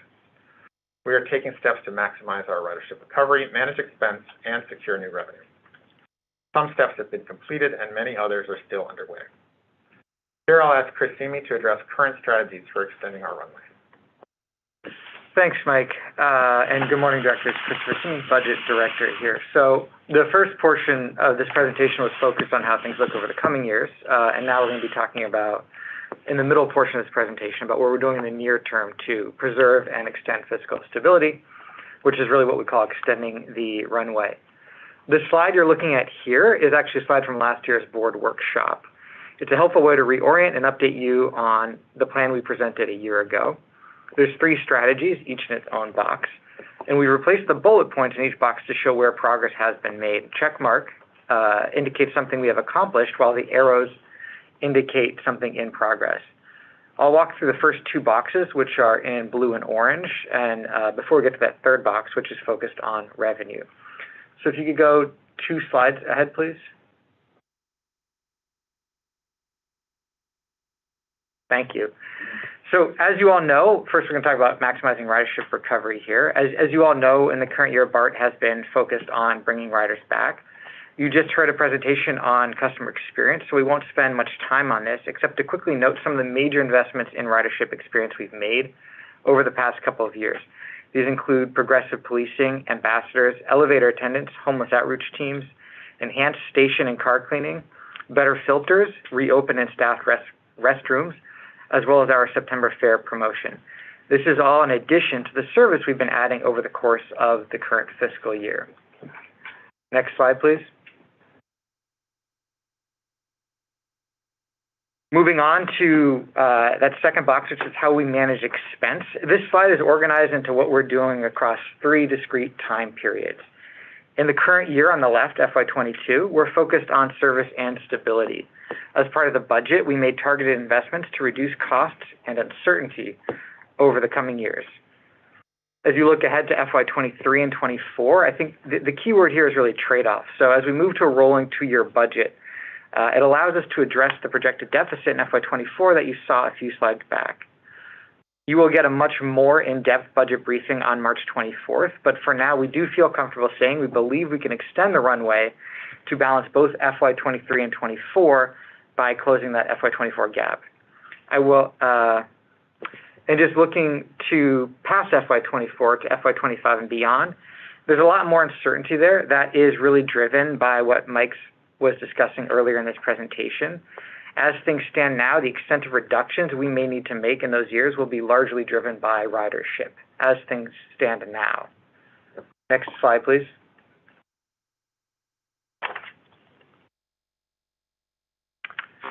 Thank you, Chris. Mike Eisman here again. So we are currently pursuing additional public funding on a number of fronts. On the operating side, we have current opportunities for one-time operating support that could help us extend our runway. In November, we applied for $154 million in additional American Rescue Plan assistance. The FTA is now reviewing applications and is expected to announce awards by March. We are also now advocating, along with regional partners, for a one-time allocation of state general fund dollars from the FY23 budget. There are many more active opportunities for capital funding, and we are pursuing these at the federal, state, and local levels. Staff plans to provide a full update on capital funding at an upcoming board meeting. Additional capital funding received could help reduce pressure on the operating budget shortfalls we've discussed. Note, however, that Priority Capital Program also faces significant funding challenges. Next slide, please.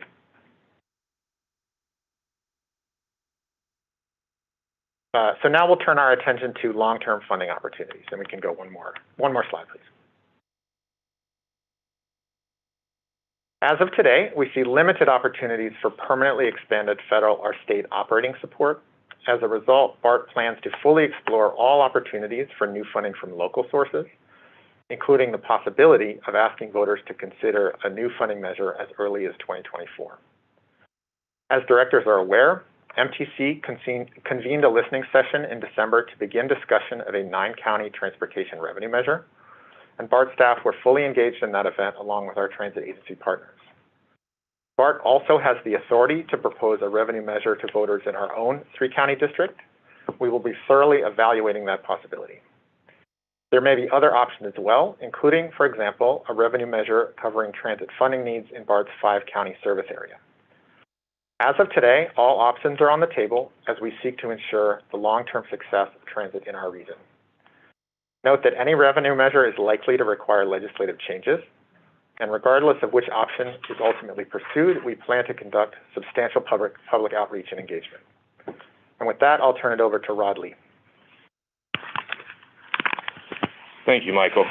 Directors, the next couple of slides, if we can go to the next slide. The next couple of slides will provide you with a data-driven perspective on the sentiments of Bay Area voters on key societal issues and their opinions on increasing taxes. In December of last year, the Metropolitan Transportation Commission held a listening session on a possible regional transportation revenue ballot measure. They reviewed results of a survey administered by EMC Research in August of last year. 800 likely November 2022 voters were surveyed specifically about housing and taxes. Next slide, please.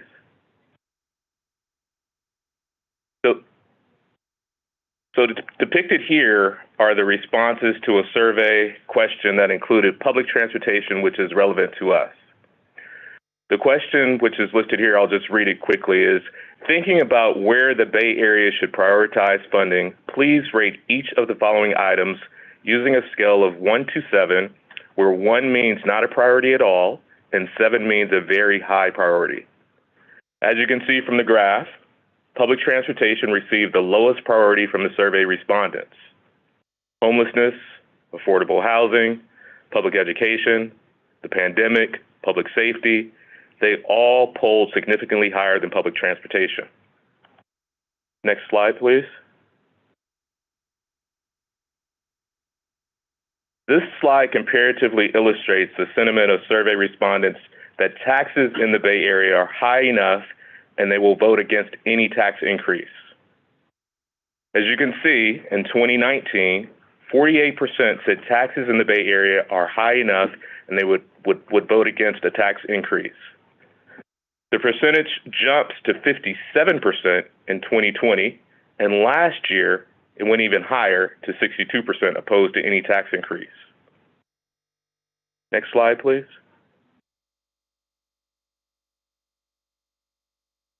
Therefore, based on the near-term need for operating funding and the Bay Area voters' current pessimistic sentiment toward increasing taxes, we could launch a public education campaign similar to the outreach and educational work we did prior to placing Measure RR on the ballot in 2016.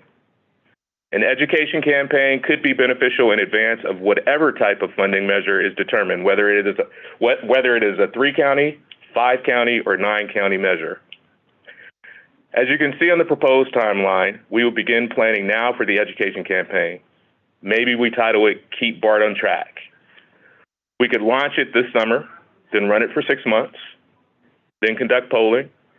If the polling data comes back somewhat favorable in January of 2023, we could continue the public education campaign throughout 2023, then do polling again at the outset of 2024. If the polling results are favorable in January of 2024, we could proceed with more public education in advance of a revenue measure being placed on the ballot in 2024 of November.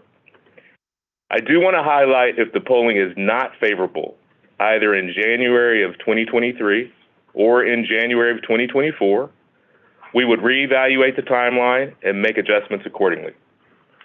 So with that, I'll pass it back to Pam, and she'll summarize and provide next steps. Thank you, Rod. Can we go to the final slide?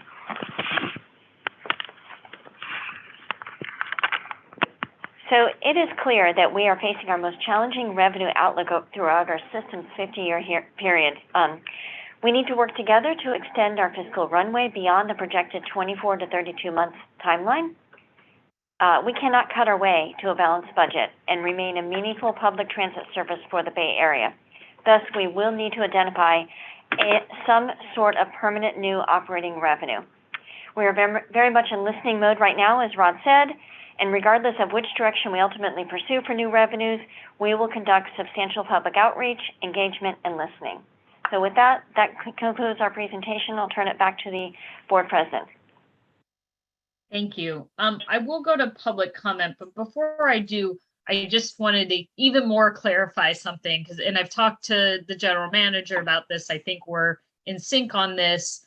You know, we could go forward right now planning a potential revenue measure for Bart, but we can back off of that at any point. Even if the polling is good, we're not going to continue going forward with a measure if all of a sudden state funding comes in or federal funding comes in, or there's a regional measure and that has significant funding for operating for Bart. So I just want to make clear, because I see who some of the public commenters are and they might have comments on this, that, you know, I'm glad the team is preparing us today, but we have a ton of off ramps until we, file that ballot measure. We have off ramps all along the way, and other revenue would make us, reconsider that, even if we do have agreement from the BART board that we want to go forward with this strategy for now. So I just wanted to kind of frame that a little bit more before we go to public comment. So let's go to public comment now, and then we'll go to directors.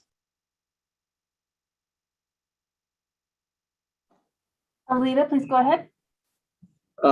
Thank you, President Rebecca Saltzman and members. Alita Dupree for the record, she and her. Very good presentation. Lots of good things. I'm always appreciative of the work of Pam Herhold, did I get it right, and her team. I think that BART has to have a sustainable source of funding going forward because it is stressful. And I speak from personal experience of having times when you're dependent on one-time occurrences of funding. And I hope that the people of the Bay Area would be willing to see the long-term benefits of funding public transportation, and that even with incremental increases in sales tax, for example, it's still a lot less than the $700 a month that it costs on average to keep a car in the United States. And I would presume that that amount to keep a car is probably higher in California. At the same time, we want to ensure that we look toward our efficiencies in how we manage this railroad. How do we become the best as far as purchasing our electricity and scheduling it? Because demand spikes can make a big difference in the bill. I don't know if BART has a superintendent of power, and I don't know if BART has a power department that manages these things and says, hey, we're spiking too much. We gotta sync the trains more together so we keep the demand level.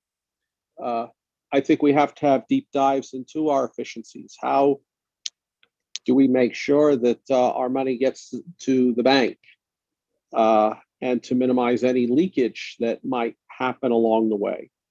Sometimes, when I think of coins, people drop to the floor, they end up on the sidewalk, and that's leakage. So one way people can do their part is to use Clipper and auto load and pay through the website or pay out in the community. We want to look within our system for any kind of leakage that can happen. That's also a part of maintaining our financial outlook. I don't want us to reach a fiscal cliff, and I appreciate us being proactive, but it can't just come from top line revenue. Because remember this, BART is for one reason. It's the people's system. Thank you. Thank you. Next speaker.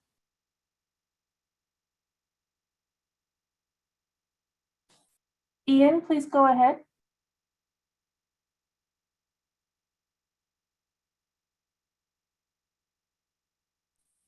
Hello. Good afternoon. This is Ian Griffiths of the Seamless Bay Area and also a San Francisco resident. Thank you for this great presentation, really sobering results, and really pleased to see the discussion of BART thinking proactively about a regional funding measure. We strongly support a regional funding measure that thinks beyond the traditional, the historical 3-county district that BART has pursued in the past. BART is not an island. Every single transit agency in this region is facing these challenges, and BART's fate will depend on other transit agencies also recovering, and those other agencies and other parts of the Bay Area will rely off of BART's ongoing recovery. So we're all in this together, and for that reason, I think it's really important that we don't have competing ballot measures in 2024 with each agency pursuing separately a ballot measure, I think there's a real risk that voters will, already the numbers are looking shaky. We need to have a unified approach to raising revenue that is sustainable for the system as a whole, because we need all of the services. We don't just need BART, we need BART, but we need functional local service and regional service across our region. And importantly, while the polling doesn't look promising, the polling around improvements of an integrated seamless system are about at 90%. These are polling that MTC did last year associated with the Blue Ribbon Task Force. Those are the things that voters want. That's the promise we can provide to voters with a ballot measure. We need to start planning for that type of ballot measure. And that really would benefit, again, from something at greater than a 3-county level, at least a 5-county level, even a 9-county level. I don't think that get BART back on track is the most compelling slogan. I think a lot of people don't think BART really was on track even before the pandemic. I think we need to put out a much more positive, ambitious vision of what the future of BART is. And I think that's highly connected to the Transformation Action Plan priorities: integrated fares, integrated service, more reliable connections across the region, across modes. That's the future that the public wants to vote for. I think the voters will support a funding measure if we frame it in that way. So thank you again for the discussion. I really hope that BART will take a leadership role in shepherding, a regional approach to a funding measure that's deeply based around integration, so that we don't have competing ballot measures across the region to save transit in 2024.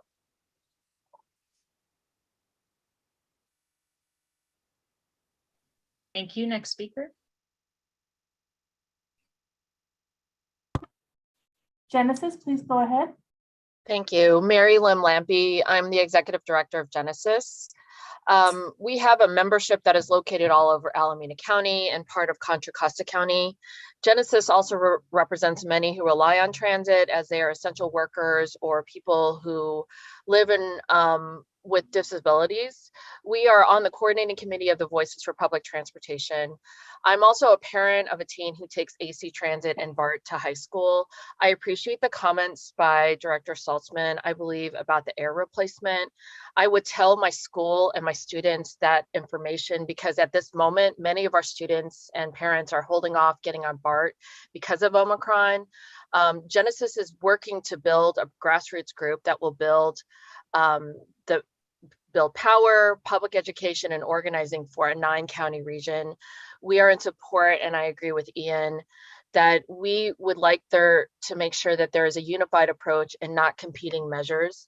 The 3 points that I just want to emphasize, that just sort of a +1's your slide that discusses public engagement. Ever since 2012, Genesis has been working to educate our base and to educate voters on public transit. So number one, what's been successful for us is to lead with equity. So that means that we in Genesis will not support a regressive sales tax. In 2014, Genesis was able to canvass our base and neighborhoods in the Tri-Valley of Alameda County. We learned that when we made the case that a measure would impact dependent riders, especially youth, this was a successful strategy. Second is that we just want to find ways to include a progressive revenue source. And the third, and this is just obviously my self-interest, but just for us, when we're thinking about these public transit engagements, to invest in community organizing, which is a way that we can create a sustained electorate that understands public transit and why it impacts all of us, even if we don't take transit. Thank you. Thank you. Next speaker.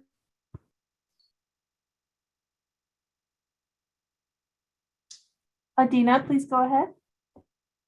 Thank you very much. And good morning, BART board members and staff. And I was glad to hear in the first presentation, the connections between the previous presentation and this one, in terms of the connections between a great customer experience and voters' willingness and eagerness to fund BART. That that service, that experience, including service across multiple agencies, that where that conversation will continue tomorrow, is something that riders really want. That, as Ian mentioned, that polling shows that riders want, is something that can be really helpful in giving people the confidence and the optimism to vote for funding for continued service, better service, more integrated service. I wanted to reinforce what several speakers have already mentioned in terms of urging the BART board to continue to consider the more regional options, the 5-county and the 9-county, in addition to the 3-county. The more of our transit system that we continue, the better it will be for more transit use, including for BART, as well as the easier it will be to fund that integrated service that voters want. Also really glad to see that outreach starting in June. It's really important to get the word out so people can understand what the risks are, what the opportunities are, and lay the groundwork to affect those polls. Thank you. Thank you. Next speaker.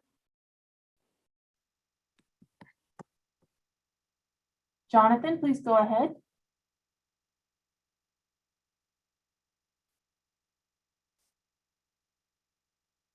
Jonathan, you may address the board. Can you hear me? Yeah. Great. Sorry, had trouble. Good morning. My name is Jonathan Cass, Transportation Policy Manager for SPUR. SPUR is grateful this big picture budget outlook is receiving dedicated attention in today's workshop, and we trust that this attention will continue until we have a solution. BART is critically important to the San Francisco Bay Area's way of life and the economy that supports it, and we all need frequent, well-functioning BART to respond to climate pollution and support future sustainable and equitable growth. The presentation outlined a challenging financial future for BART, and we understand that BART simply can't cut its way to a balanced budget, nor would that be desirable. We're glad to see BART starting the conversations about how to bridge the forthcoming funding gap. We know there's a lot of uncertainty about the future, and we encourage BART to continue to explore, develop, and poll the BART only 3-county option, as well as the 5-county and 9-county options. Further, we encourage BART to seek state funding to support the implementation of the Transformation Action Plan, along with its other priorities, because a regional orientation is key to a rider-centric approach that will grow the number of future transit riders. Thank you for your attention to this. Thank you. Next speaker.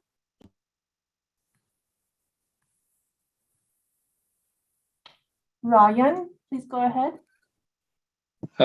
Good morning, BART Board. My name is Ryan Modashemi, calling in to thank you for your work trying to plan for the future fiscal security of BART. I would just like to throw my support behind more regional options for future funding ballot measures. I think it's important for the region's transit operators to band together and try to bring a unified front to raising the necessary funds for transit to avoid fiscal cliffs. I think it will be much harder for individual transit agencies to do so on their own, and it would be less successful. So building towards the regional understanding to move towards a 5 or 9 county regional ballot measure will be crucial for the long-term security of funding for public transportation in the Bay Area. We should be moving more towards that regional focus. So in addition to pursuing those regional options, I think that would not only help the funding situation, but also to help the fund the more seamless transit integrations that we've been talking about and that the board has supported in terms of the seamless transit principles. So if we want to do that, providing this idea of a better system helps improve the polling, I would say, as well as public support. Like, we have, in the depths of depressions, we have built amazing infrastructure projects and have done great things and expanded transit, and we can better fund our operations and create a system that works better for more people and is popular by providing a positive outlook for the future. So I definitely support 5 or 9 county options. Thank you very much. Thank you. Next speaker. Alta Zoom webinar. Hello, can you hear me? Yes. Okay, hi. This is Warren Cushman. I want to echo the comments previously stated about the 5 to 9 county approach. I agree with the regional approach. I've been working on a regional approach now for 2 years as a advocate, as a blind advocate, and I endorse that idea. I have concerns about each agency, whether it be a transit agency or a sales tax agency. If everybody goes for their own deal, it's going to be very difficult for voters to sort through it, and voters are liable to just say no to everything. So I'm really concerned about that. I really hope that we'll go with more of a partnershiping approach, and the agencies, not only Bart and AC Transit and the other agencies, but also the sales tax agencies, will coordinate efforts. I also want to emphasize the public education campaign. My constituents are confused about all of this. They're not clear as to where we're headed. I have to report to them every month, and I have to report something new every month. So the sooner we can get a sense of where we're headed and get a place to have a dialogue around, that would be helpful. And also, when we actually talk about going to the voters, that public education campaign is vital for folks with disabilities.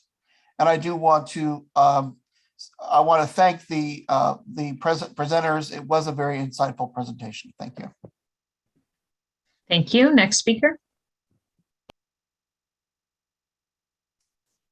George, please go ahead.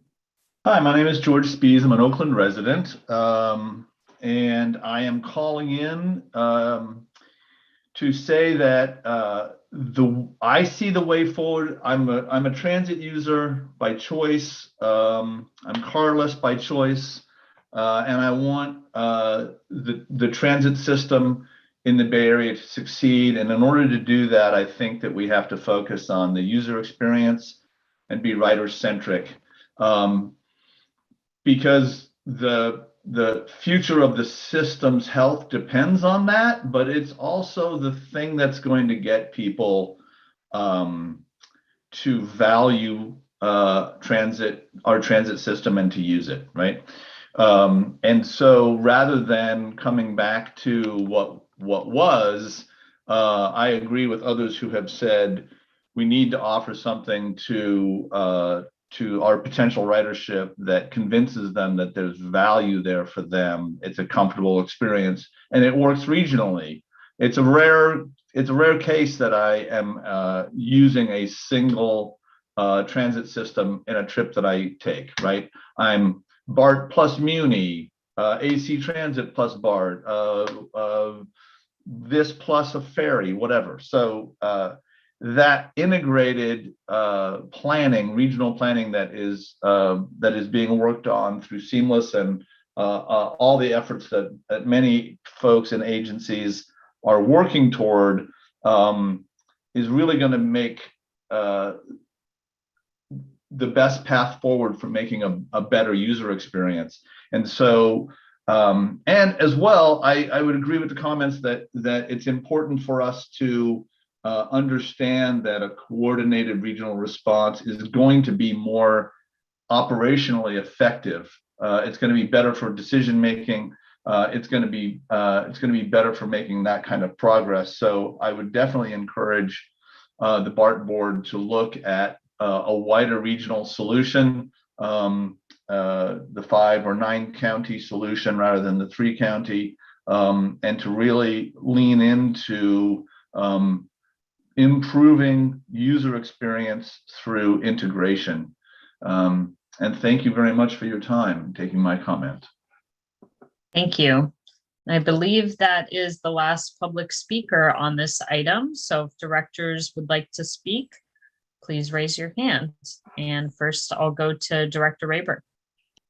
Thank you, President Salzman, and thank you to all the speakers who followed this presentation.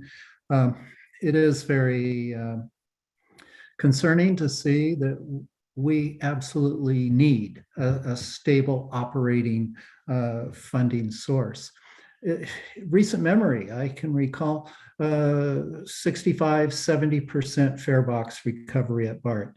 That no longer exists, and the likelihood of it coming back anytime in the next decade is very unlikely. So in order to reach a sustainable Bay Area, a Bay Area that doesn't start off every morning with traffic reports of clogged freeways and crashes on bridges, we have to maintain an entire system. The chart that was shown to us on page 5, showing the peer agencies across the country, show that the Bay Area operators are at the very bottom in terms of ridership recovery. And that tells me that we are all in literally the same boat. Ferries, Caltrain, Bart, all the smaller operators are seeing difficulties in meeting their needs, their operations costs. So that calls for the regional approach, not a BART-centric approach. That said, we also have to look at that chart that was shown to us on page 10. Page 10, I thank you, Chris Simi, for enlightening us that there are check marks and just little other marks next to each of the items. But on page 10, it shows that we need to maximize our customer experience and in order to build the ridership. That didn't have a checkbox next to the cleanliness and safety. Those are needs that we still must address.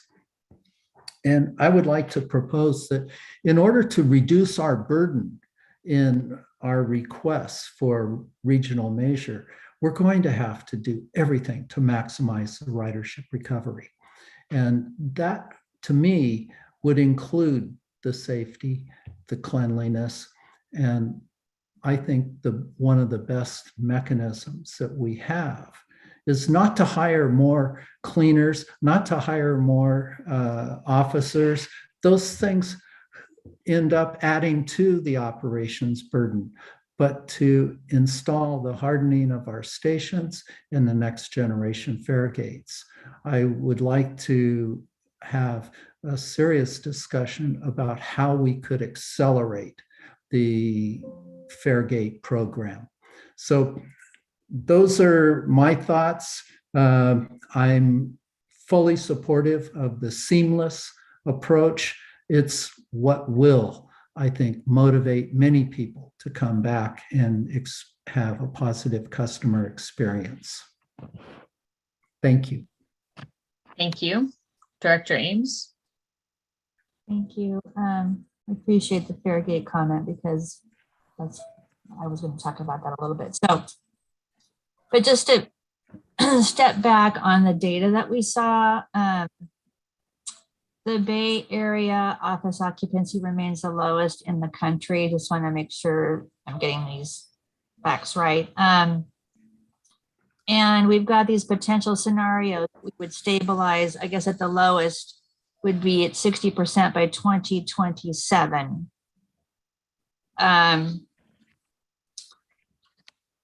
So when I see, oh, and also we said in FY28, we would have our core capacity improvements in place, which means we would expedite or increase our service. Our core capacity improvements would be running more trains per hour So I just wanted to confirm that with the group, that our core capacity improvements would be by FY28. Did I get that right? That does reflect the current project schedule, yes. Okay, so that really means we're ramping up on service. So it does call out the need for a ridership recovery. I don't know how we're going to meet all of these challenges, increase our capacity, our trains per hour, which we want to do that when we go to San Jose. So I feel like we're really in a crisis right now of getting our ridership back. I've just talked to a constituent this morning. They said there's no way they're going to pay for an additional tax, any tax. I mean, this just goes across the board. And I really do believe that people want to see change. They want to see a total revamp of, we don't want to see an echo from the past. We want to see change. And what does change look like when, our office occupancy is the lowest in the country? And I think people are, they're going to continue telecommuting. Our whole ridership needs have changed. And so how do we build back that ridership when they've left? So I would like to see if we're going to go on this education campaign, it sounds like, we need to do this to find out how we can all work together and possibly look at additional funding sources. I don't think this is the right time right now. And it's good to educate. It's good to find, it's actually more, it may be more beneficial to listen to the community, to get people back to transit. So I'd like to ask the BART staff, if we're going to do this education campaign, are we also going to be listening to find out what they want to see in transit? This is like a market analysis. Like, how do we get our market to grow? Can staff comment on this?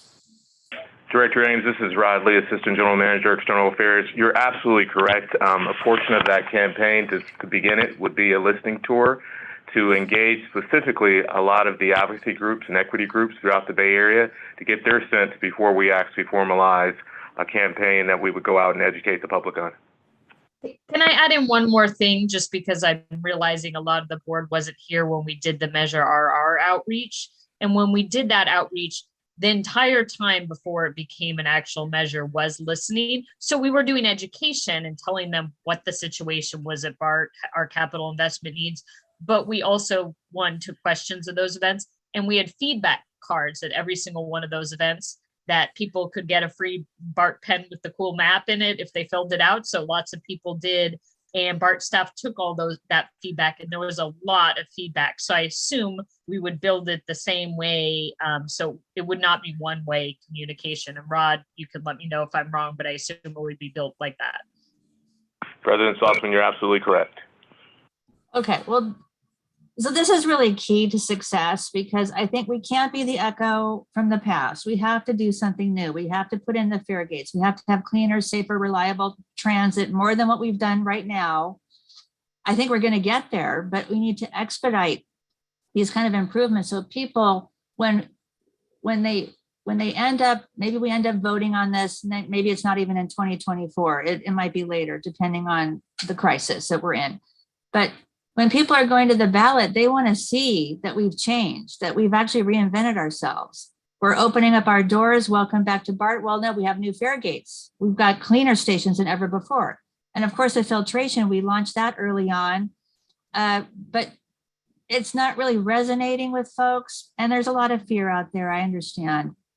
But I think we do need to do more, especially to address the comments we got just now. From Seamless and the others, that we do need to integrate our systems. This has been a frustration from way back. Buses aren't coordinated.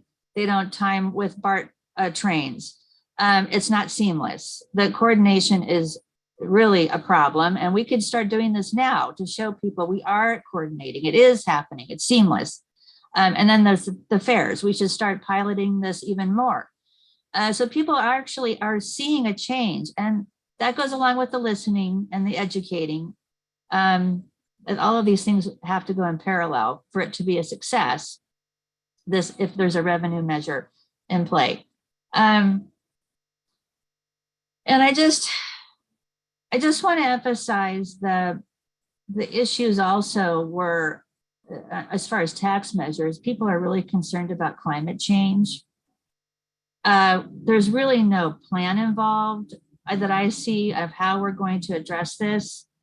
So when I see projects go forward, like Link 21, or just any kind of major project, I would like to see a climate change adaptation strategy. I mean, people need to see these projects are not the same projects as before, like piecemeal projects. They're visionary, that include looking out 50 years, like Bob had mentioned. What is the Bay Area going to look like in 50 years? I love this. That's perfect study session question. And that to me looks like we're adapting to climate change. We're actually creating some habitat by the shoreline where we can build the rail system it's going to last, it's going to survive sea level rise. These are the kind of things people want to see in the designs right now. And lastly, I would give an example of a project I'm completely frustrated over is the motorization of the Bay Area. We're adding HOV express lanes and goods movement to allow for goods movement on our interstates, and that is freight trucks, okay? So we've got more trucks, more cars on the road, and no regional transit vision. So I would love to go on this listening tour first and actually hear from them and the community, because I don't think the community may not understand how to solve the problem. But if we're hearing people are driving more and they don't want to go to work, they want to go to work maybe 3 days a week, we have to start coming up with these large projects that address those situations. And also factor in the climate change adaptation with these projects. So really regional transit on the interstates to go across county, less freight trucks on the road. I would say let's focus on freight. And if we're going to do rail projects, we're going to include freight, passenger rail, and climate change adaptation. This is the kind of visionary thinking I think we need to get people to vote for a tax measure. We need to see a lot of change in our projects. And I hope in the next 50 years, the Bay Area is going to look a lot different, and we're going to be adapting to climate change, and we're going to get more people on transit. And I just want to find out from staff, even pre-pandemic, what was the total ridership of transit in the Bay Area? Wasn't it overall really low to begin with? I mean, even though we had 400,000 riders a day, which is amazing for Bart, what's the overall population that really took transit? This is, I don't know if somebody on staff has that would be great. Yeah. If not, if you could respond in a memo. Okay. I don't have that, Director or President Saltzman, but we can pull it together unless Val's in the other room. Val, do you know that off the top of your head daily? Well, he is the best planner in the Bay Area. Val? Well, okay, sorry for the surprise question. I hate doing that to staff. I always try to warn them ahead of time. No problem. We'll get the response. We'll get back to you on that one. Yeah, I just think overall transit ridership was low overall.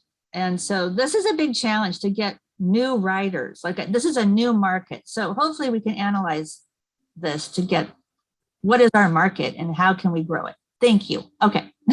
Thank you. Director Lee. Yeah, thank you, President Salzman. So hold on, going back here. So once again, I always start at the top with thanks for staff for this presentation, Chris, Mike, Rod, Pam. So much information here. Just gonna reiterate, a lot of people have already said this, 2 key finance lessons from today. First, we cannot cut our way to a balanced budget. And 2, we cannot rely on fares as our main revenue source in the future. So while I expressed a lot of excitement about our first presentation today, our financial outlook continues to be a very sobering reality of what's to come. when I see slide 3, it's a reminder of everything staff just presented on in the first presentation of the day. We must do everything to increase our ridership. And as President Salzman said earlier, we need to pivot from being a commute-only service and adapt to service that provides different kinds of trips. When we're seeing what's happening in Chicago, Philly, New York, we are seeing higher return of ridership. And it's because they are able to provide different kinds of services, not only commute-based. Like everyone else, I'm seeing slides 10 and 11, which makes clear that we must identify new revenues, which is why I'm strongly supportive of exploring and progressing potential revenue measure options with urgency. I would actually push back on you a little bit, Director Ames, when you said it's not the right time for a revenue measure. We have to explore revenue measures for our own survival. And we have to do the outreach now and listen, engage, like what President Salzman said was already done for Measure RR. We have to do that now because every moment we aren't now pushes back the deadline of when that, revenue measure would become possible based on political will. But I also know that we cannot go to voters to simply tell them we are asking for more funding to bring back what we already had pre-pandemic. So based on the public opinion poll, it once again, it's all the same stuff, right? It once again reiterates that public transit agencies must make our case why we are essential to the Bay Area. I believe that for BART, we need to do this beyond just funding. We're not just making our case because of funding, but we have to rebuild public trust and show the public what kind of system BART is today in 2022. And it's really necessary for our survival to communicate better about what we are doing because BART is doing so much that is in the pre-pandemic status quo. So I'll just sort of end with some thoughts about the kind of measure that's being developed. And I have a couple questions for staff. So we all know the pandemic has not hit us all in the same way.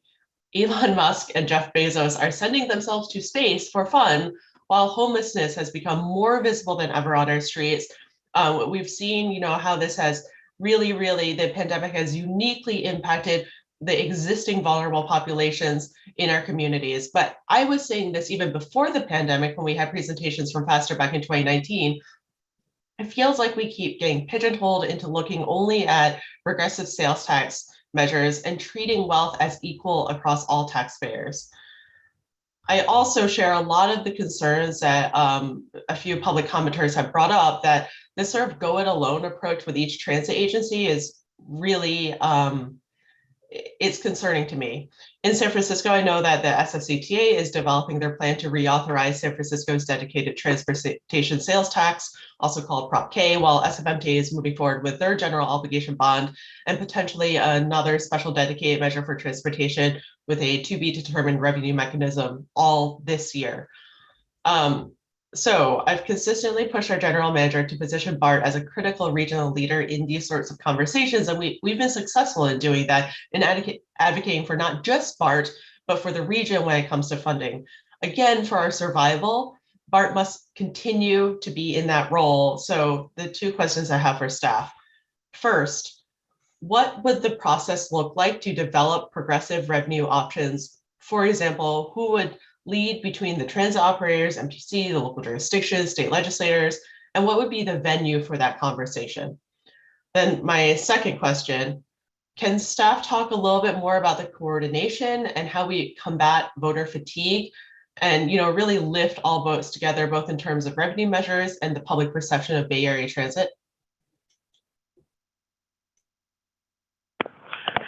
So Director Lee, this is Rod Lee, Assistant General Manager, External Affairs.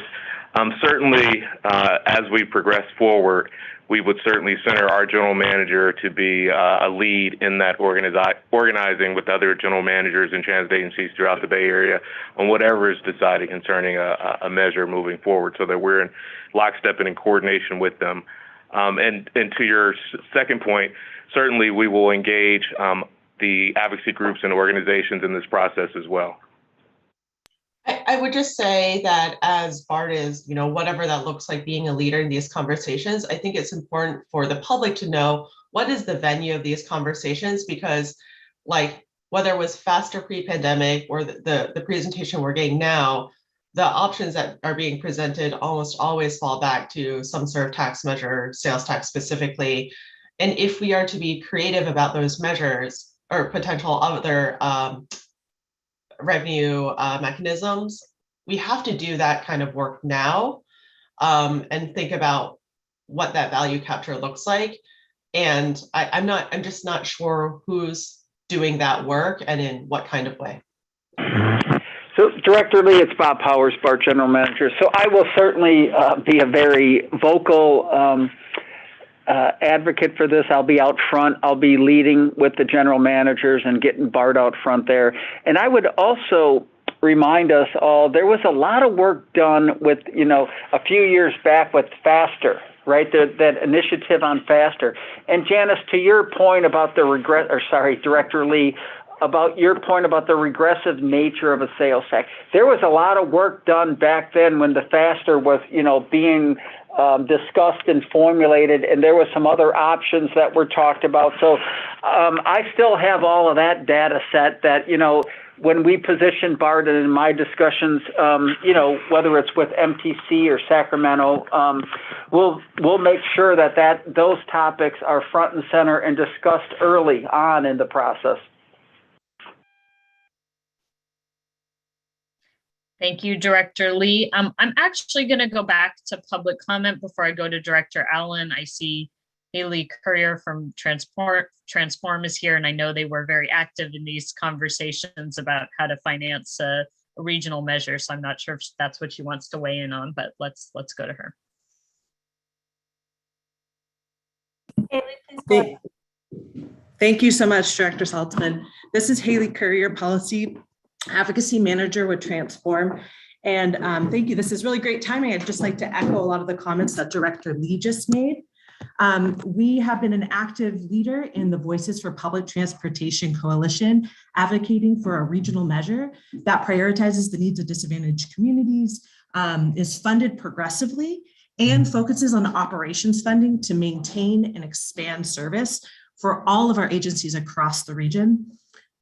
We are really supportive of BART thinking about raising revenue in a regional way. As Director Lee said, this competition between agencies and regions and this going it alone approach has not led to the integrated, connected regional approach to transportation that really makes transportation a viable option to driving that we need from a climate perspective, from an equity perspective. So we'd really like to support and encourage BART to explore all revenue options from a regional perspective that focuses on the needs of riders. I'd also like to commend BART for the work that you've done to restore service to pre-pandemic levels and to improve station access and accommodations. That's really great to see, and we need to see more in this direction for BART and for all of our transit agencies. So again, from the Voices for Public Transportation perspective, from Transform's perspective, exploring a regional approach to transit funding, especially centering operations, fare affordability, accessibility, is really key to the transit that we need in the region. So thank you so much. Thank you. Now we'll go to Director Allen. Thank you. Thank you, staff, for the presentation. We've experienced a complete disruption of our industry and the way our services are used. We must respond accordingly and look at how we can remodel the way this agency operates and, frankly, how it spends what is left of the revenue sources we have. We can't continue the same old way of spending if we can't continue the same old way of revenue generation. So those two things have to remodel together.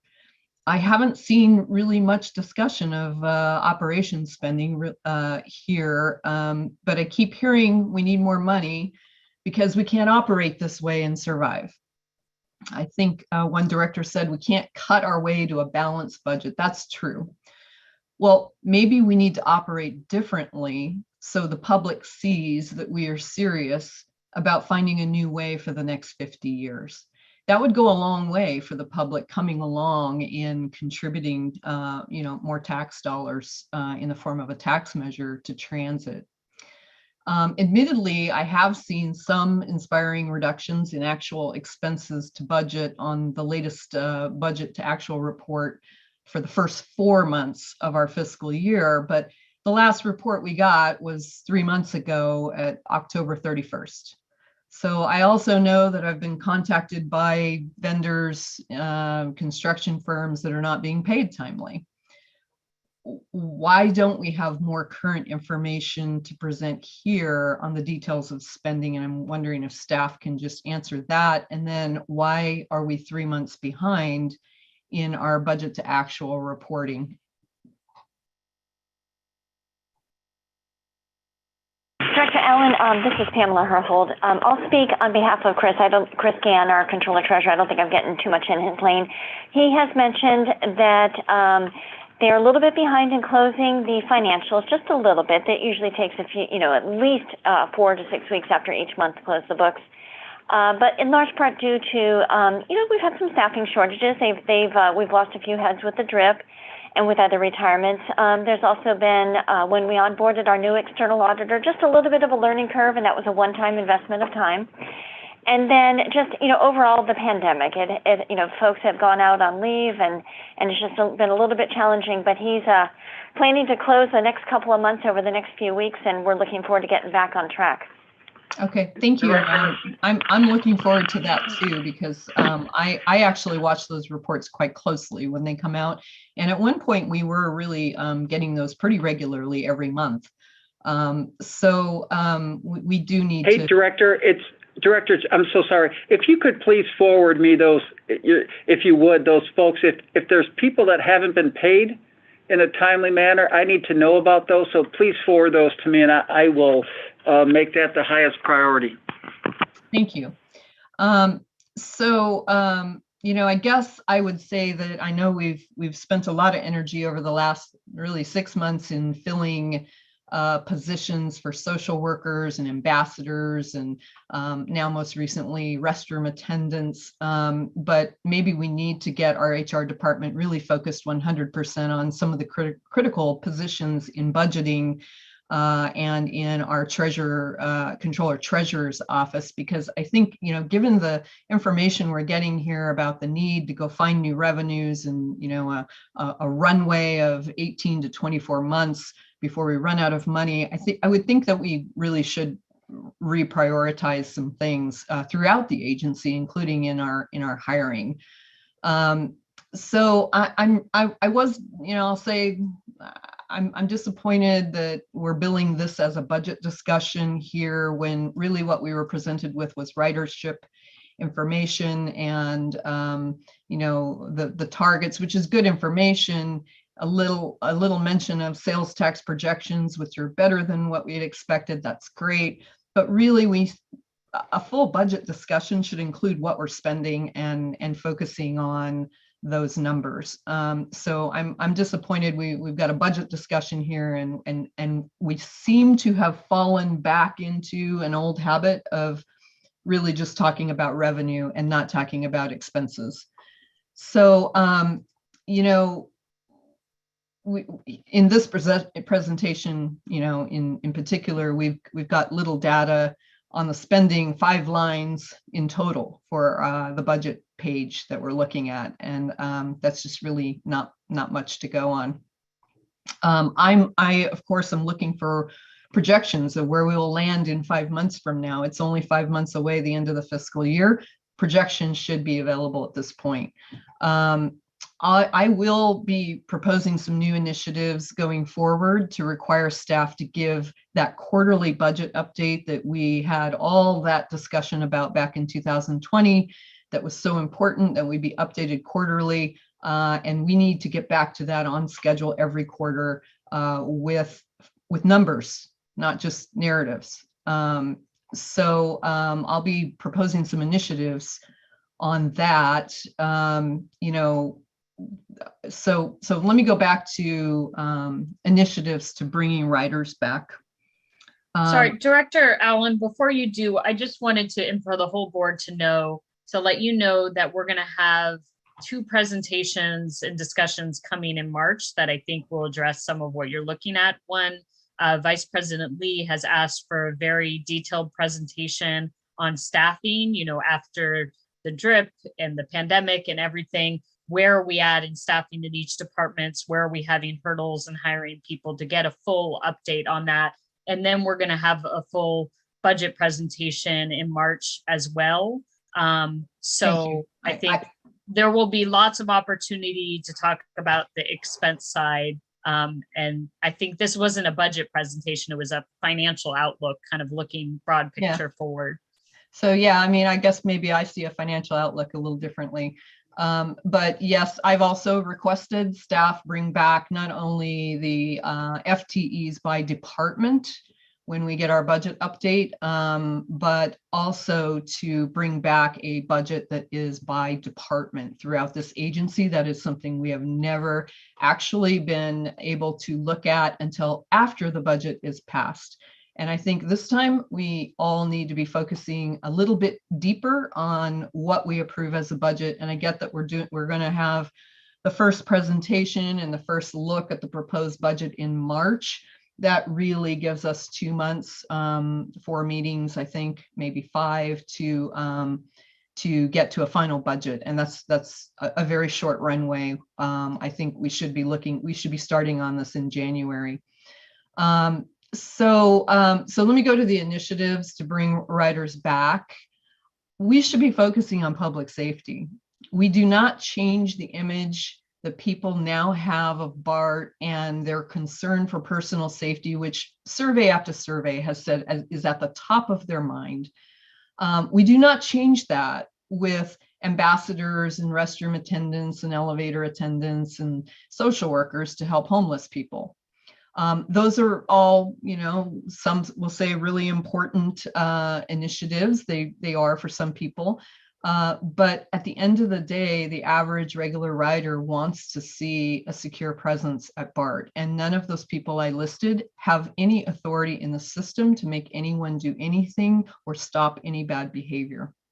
The decreasing crime chart that we saw earlier, of course, crime has gone down as we're only now carrying 25% of the ridership. But we changed that image by putting more police presence in the system, and particularly at the fare gates. And thank you, Director Rayburn, for raising the fare gate replacement initiative. But the fact of the matter is, the current projection is for that to be done in 5 years. And I will be all on board with expediting that, as I have said for 3 years now. And I am thrilled that another director is willing to step up and support that. And I hope that everyone will come together and have a good conversation about how can we really get this done in less than 5 years, like maybe 2 years might be great. I'm thrilled to hear that. But we change our image by putting more police in the system, and particularly at the fare gates. We know that the crime in our system is very closely tied to people who don't pay a fare. Before somebody twists that around and says that I'm saying something I'm not saying every fare evader commits a crime. What I am saying is there is a correlation between the people committing crime, people arrested in the system. There's a strong correlation in that a large percentage of them did not pay a fare. So, the slow walk on the fare gates is not helping us. Fare gate replacement will be the one thing that makes former riders turn around and go, hey, maybe there's some real change now, and maybe let's give it a try.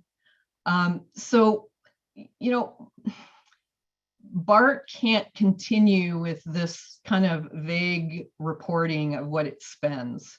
And I think if we really are serious about getting the voters of the Bay Area to contribute more to the operations of BART to fill the deficits, we've got to open up the books and be more realistic and more transparent about what is being spent, and about how can we reorganize how we spend dollars in this system.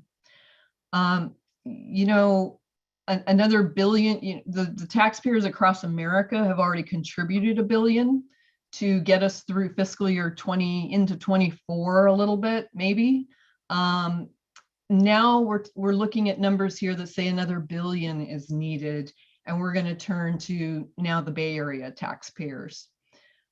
Many times I've warned about cutting expenses since early 2020, and you know, that honestly hasn't happened. Our operating budgeted expenses have continued to go up. And the chart I see, there is a little bit of a drop and then it continues to go up. So labor costs make up 75% of our operating expenses. And, you know, the budgeted numbers keep going up in spite of us only serving less than 30% of our pre-COVID ridership. We had opportunities to address these things in the renegotiation of contracts, and we didn't. And you know, so now we're going to live with frozen labor contracts for the next couple of years. Instead of focusing on overhauling and right sizing to our expected ridership over the next 10 years, it seems to me like our board is continuing to focus on sort of these initiatives that cost more money, but really aren't going to address that public safety vision of riders, the vision of what they want to see when they come back. So until a really thoughtful long-term overhaul plan is really put forth that includes spending and operations spending. So until that thoughtful overhaul plan is put forth and addresses rider safety concerns like, you know, has been mentioned here, I'm not going to be in favor, and I will not be supporting, you know, pursuing new local taxes. There's also a very important thing to understand when we pursue tax measures. There's a huge cost to just pursuing the measure. Thanks. Thank you. I'll go to Director Foley next. And if other directors would like to speak, I'd like to speak as well. We're now unfortunately only 17 minutes left on this conversation. I thought we had ample time, but folks have talked for quite some time. So if folks can try to keep concise or not repeat what's been said, or just say, I agree with that person, that would be helpful. Thank you, Madam President. I will attempt to be expeditious in my comments. I too want to thank staff for an open and transparent presentation regarding our revenue situation. These are the kind of conversations we need to have. So I appreciate you bringing that forward to allow this dialogue to happen. And I do fully support a regional measure, but I don't support a 3-county measure, and I do not support something that is BART only. So certainly we need to look at working with other agencies and the whole region to find a solution for all of public transportation. But as Director Ames said, we need to start demonstrating that we are worth a yes vote on a ballot measure. And we can't wait until a year from now to be worth that vote. We need to start doing that today. We really need to start implementing change so that when it does come to a ballot measure, people can see that BART has done things to reinvent themselves, to change, to improve. And there are a lot of great ideas that we've seen this morning to do that. I think it's implementation and doing it in a way that is thoughtful fiscally, but also from a ridership perspective, whether it's improved fare gates, which I think we need, whether it is our commitment to public safety officers, which I think we've said that that was a key item that we need to move forward with. We can do that and still be a good progressive policing agency. But I think that the one piece maybe that we're not seeing yet, and hopefully we'll see this next month, is a well thought out staffing and hiring strategy in the interim for 22, 23, and 24. How do we make sure we are spending these limited dollars that we have in a way that really impacts the rider experience? How do we ensure that we're not filling vacancies for the sake of filling vacancies, but we do it in a thoughtful way that actually allows us to provide better service? So I just want to see in the future, hopefully in March, a better approach to how we want to do staffing at BART and how we can do that. Again, this can be a short-term plan where we look at long-term strategies. Thank you. Thank you. Director Ames? Okay, real quick. I just got a text from a constituent that said there's a UCLA study that says 6% of all trips in the Bay Area were transit related. So that's the number. It's pretty low. So we need to change our game to increase that ridership. It was low pre-pandemic. So anyway, that's the fact. Thank you for sharing. Okay. It is low, and I agree we have to increase it. I don't see any other director hands, so I'll make my comments now. First, want to thank staff. Throughout this pandemic, I don't know how many times you've had to run and rerun and change the numbers. And it's just, it makes me feel good as a director knowing that you're constantly reassessing based on what's happening. And even though the numbers you put forward are very sobering, at least we have them and can consider how we're going to move forward and not get to 2 years from now and say, oh no, what are we going to do? We're starting to plan now, which I think makes a lot of sense. First, I want to address the potential revenue measure. I agree with the public commenters and with many of the board members that I think, if there's going to be a measure, we first need to pursue something regionally, whether it's 5 or 9 counties. Going it alone is a bad idea for a whole bunch of ideas. And I hope the advocates are going to the other agencies and saying this too, because I know other agencies are considering their own operating revenue measures. So hope you'll talk to them as well. But I think we're stronger if we do it together. That said, I think we need to make sure that that regional measure really addresses our needs, because systems that are more fare dependent, like our system and Caltrain, were just impacted differently than some of the systems that never had big fare box recovery rates. That doesn't mean they shouldn't get funding from the measure, but we just need to look at it and make sure it actually gets us to a place where we can operate for the next 10, 20 years and know that we're fiscally solvent and that we can continue to not only put out the service we're putting out today, but can continue to increase service. And I really agree with Director Lee that we have to show that we're going to make the system even better if we're going to go forward with either regional or BART revenue measure. It can't be just paying for what we have today. We need to tell our story about what we're going to do. And luckily, even pre-pandemic, we had planned to increase service, into the future when the new train control system comes on board and we can move trains much more closely together, have higher frequencies. So it kind of is in line with what we had already projected. And so a new revenue measure would get us to be able to do that considering our current situation. I wanted to address the expense side, and I know it wasn't a big focus of this presentation. I'm assuming it's because you've presented a lot on it in the past, and I think it will be enlightening when you present the budget for these next 2 years. And I do think it's good we'll be looking at 2 years, so we won't feel like we just have a couple months to look at it. We'll be looking a whole year ahead. But we have reduced expenses significantly. And what's amazing to me is not just that we've reduced already, but you look at what's projected right now for the next fiscal year, 23, the operating budget is essentially flat from this current year. That doesn't happen at BART. Pre-pandemic, costs always go up, whether it's we're adding more positions or whether there's scheduled raises, whatever it is, cost of materials. So we're going to be able to do not just the same because we're adding more service next week, we're going to be able to do even better service next year with all of these new initiatives that were laid out this morning with about the same amount of money. So that's really incredible work, both by this team that's presented here today, but by the entire team at BART, every single worker doing more efficient work. And I really do want to thank our unions and the partnership that they've had, especially throughout the pandemic, to be flexible about things, because that's part of what's allowing us to put out this service and not spend any more money.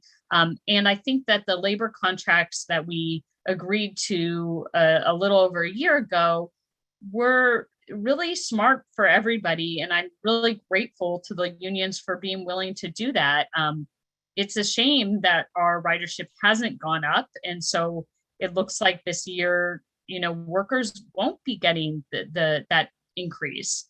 that pay increase because it was tied to ridership increasing. And so we've really set up our budget this way that as revenues increase at BART, the workers share in that. And we couldn't have gotten to where we were without the partnership with our labor unions, and our gap would be much, much bigger without them and with the work, without the work that our budget team has done. So I think we've done a lot. That doesn't mean there isn't more to do. You know, I've had offline conversations with staff, so I do know about some of the other cost-cutting measures they're considering, and they are considering some things, but ultimately, those aren't things that are going to close $1 billion gap. Since we've already cut so much, it's just not there. And I absolutely agree with Vice President Lee that we can't cut ourselves out of this crisis. So we have to look at bringing in more revenue.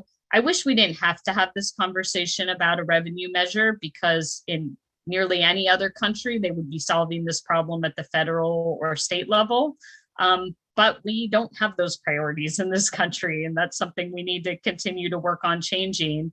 Thankfully, I think do have them in the Bay Area, so that might be the way we have to go. But I still, even if we can't solve the whole problem, I think we need to continue to aggressively push for more federal and state operating money and get those agencies to realize that it's not just the capital money that the agencies need. And you can put all this money to funding extensions and new buses and new trains, but if you can't even provide the service, it's kind of like, what's the point? So I think we need to continue to focus on that and have the revenue measures as a backup plan for bringing in the operating revenue. So thank you so much for this presentation. I think it was helpful. This is clearly not the end of this conversation. It will be ongoing throughout this year and in the coming years. Do you, Bob and your team, do you feel like you've gotten enough feedback from the board in terms of how to move forward with potentially a public education campaign? And do you feel like you Yeah, I think so, Director. It's been a good discussion, good comments, and yeah, I think we got plenty here and we'll report out at the end of the workshop here. Great. So we are back on schedule. So I thought since it's 11:38, we could take a 12-minute break and come back at 11:50. So go ahead, get away from the computer screen for a few minutes, and we'll see you back shortly.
So it's 11:50, so folks are back. If you could turn on your cameras so we know you're here. And once we have a quorum of folks on camera, we'll get started.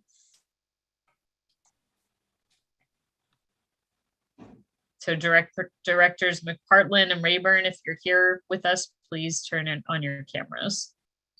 If not, we'll wait another minute.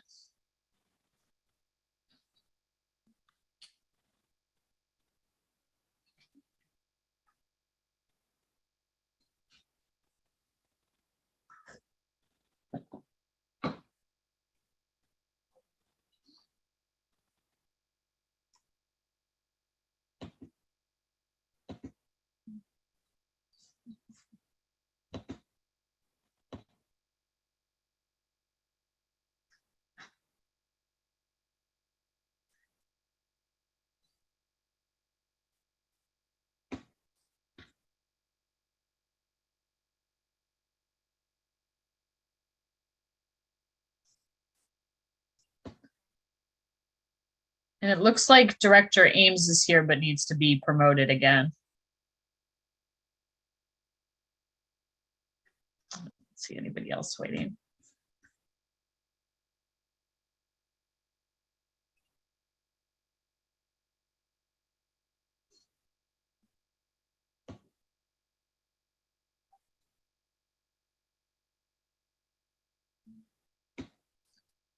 So Director Ames, Director McPartland, if you're here, if you could turn on your cameras and then we'll get started. Great. Well, we have 5 of us with cameras on and potentially another person here. So let's get started. I'll turn it back to you, General Manager Powers.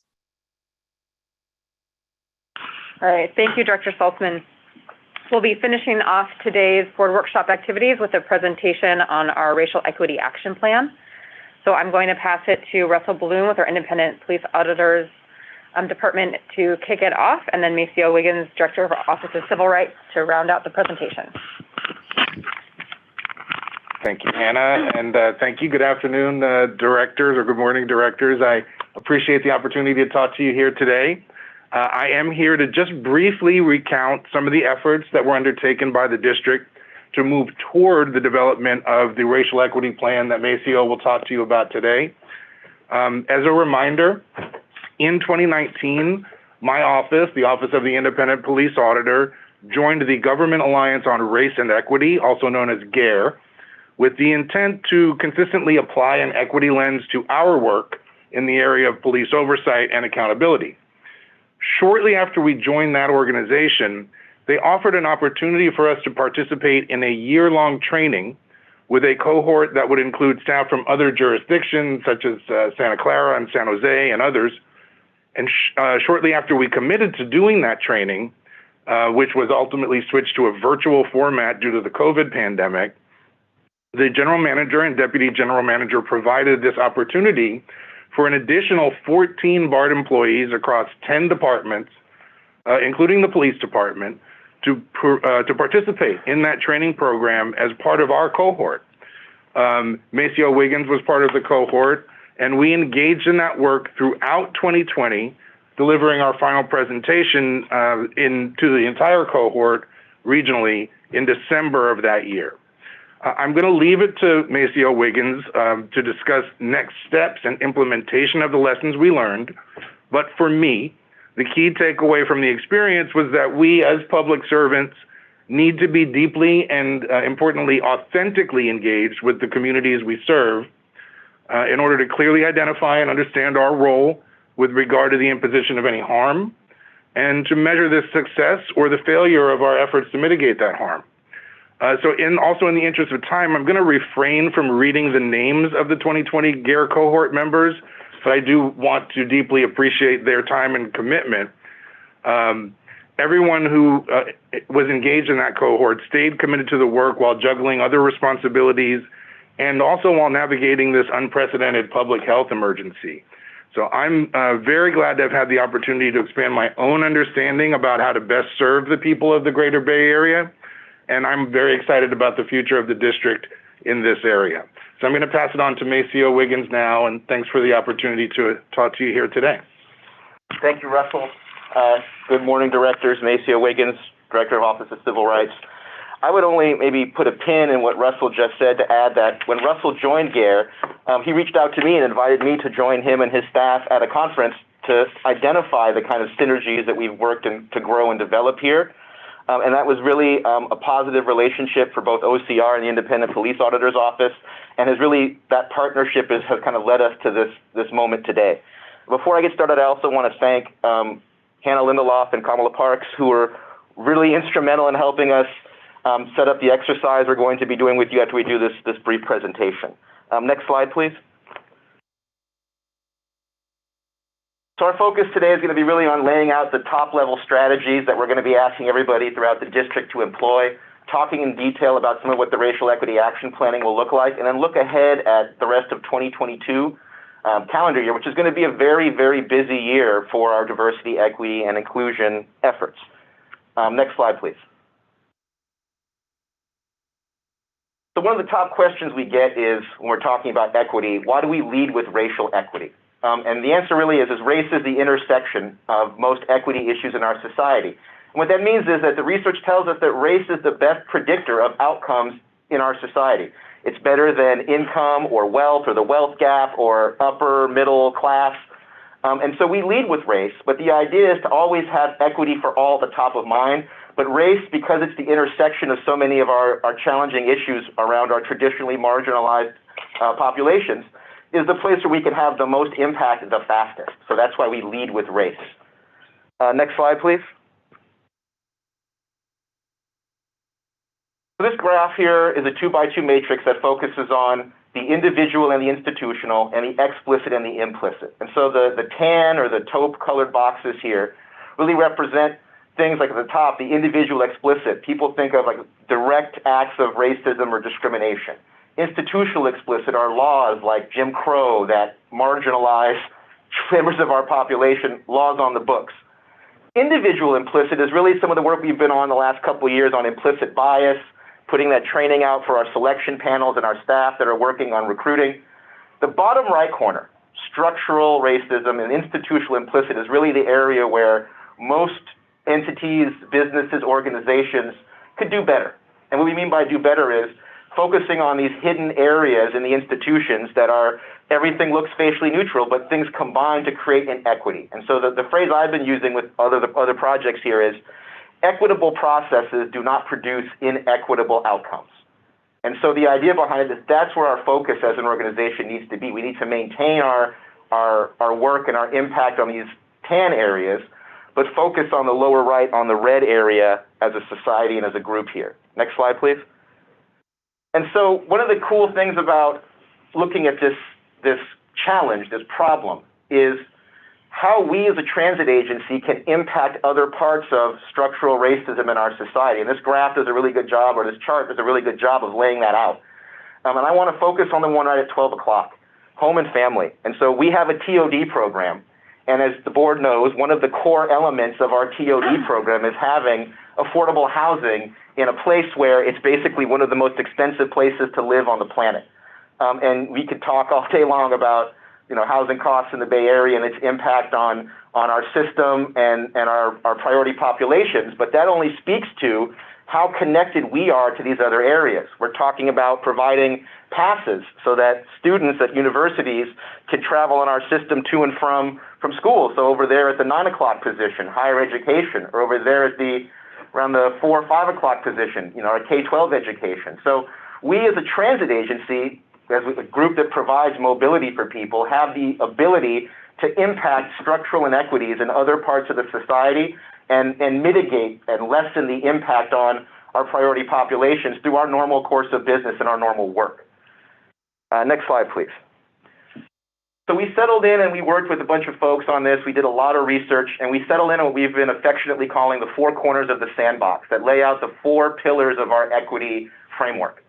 And we look at the businesses or the vendors who do business with us, the community we serve as a whole, the workforce that makes the system go, and then the organization as its own entity. And that's really important that we focus on the organization as its own entity, because a lot of the work around equity work, especially at government agencies, goes from this, the flight path of this tends to be we become aware of these challenges, We build processes to try to solve and mitigate these challenges. And then we end up in a space where what we call transactional equity, this for that. We're getting DBE participation on our contracts, and the contractor is getting a contract. We want to move beyond that kind of transactional relationship into a more transformational relationship. And transformational change around equity work is really cultural change. And cultural change is really about the value system of the organization and how we approach that. So we're going to be asking all the execs, and obviously they were engaged in this process too, as they're building their racial equity action plans, to tie them to one or more of these pillars so that we can report out. And these pillars will form the basis of our reporting system to inform the board and the public of how we're doing overall and how we're doing in these areas. Because as we get to the next slide, please, we're going to look at these kind of high-level top-down strategies. And the very first one on the left is institutional culture. Emphasize and elevate our contributions to equity, challenge the norms while embracing cultural change in a transformational way, and provide equitable access to doing this work to all of our stakeholders, internal and external. One of the key things about this cultural change work is it's not based around a single leader. It's not centered around a single person. It creates opportunities for everybody to be a leader in this space. And so the core element of building the Racial Equity Task Force was bringing in that first group of people who were willing to come in, train, work with us to develop these systems in our action planning, and to themselves become thought leaders in this area, as well as capture other people in the organization who are already supportive of this work and are thought leaders in this area. And so that kind of cultural change is a shift away from a single person to a group of people leading these efforts in various parts of the organization. And that's the only way you can really operationalize and scale this kind of work to the kind of level we're talking about. The second is, and you've heard this a lot, I'm sure, over the last several years, embrace data-driven decision-making. OCR has really embraced that over the last few years. And when we roll out our new website, you're going to see a lot more robust and dissected data being presented to the public. And use that to identify root causes of inequity using modern analytical methods, data science work, computer programming and analytics and forecasting. But also not forgetting that this work is also about people. And we need to blend this data-driven decision-making with listening to and responding to the truths and the stories that our constituents, our riders, our workforce tell us about their experience around equity or inequity at the district. And then finally, this isn't about training and teaching more than anything else about learning. And so it's adopt a learning posture. Focus on increasing our knowledge of diversity, equity, inclusion, and belonging throughout the enterprise, and then emphasize our equity and social justice at work here, but also contributing back to the body of knowledge in transportation equity. We are out among the leaders in the trans equity practice right now, and so we as a public agency also have an obligation to share what we, the group of us, have learned and lifted up and done so that other people can take what we've done, study it, learn from it, and take what works for them and use it at their own organizations. Next slide, please.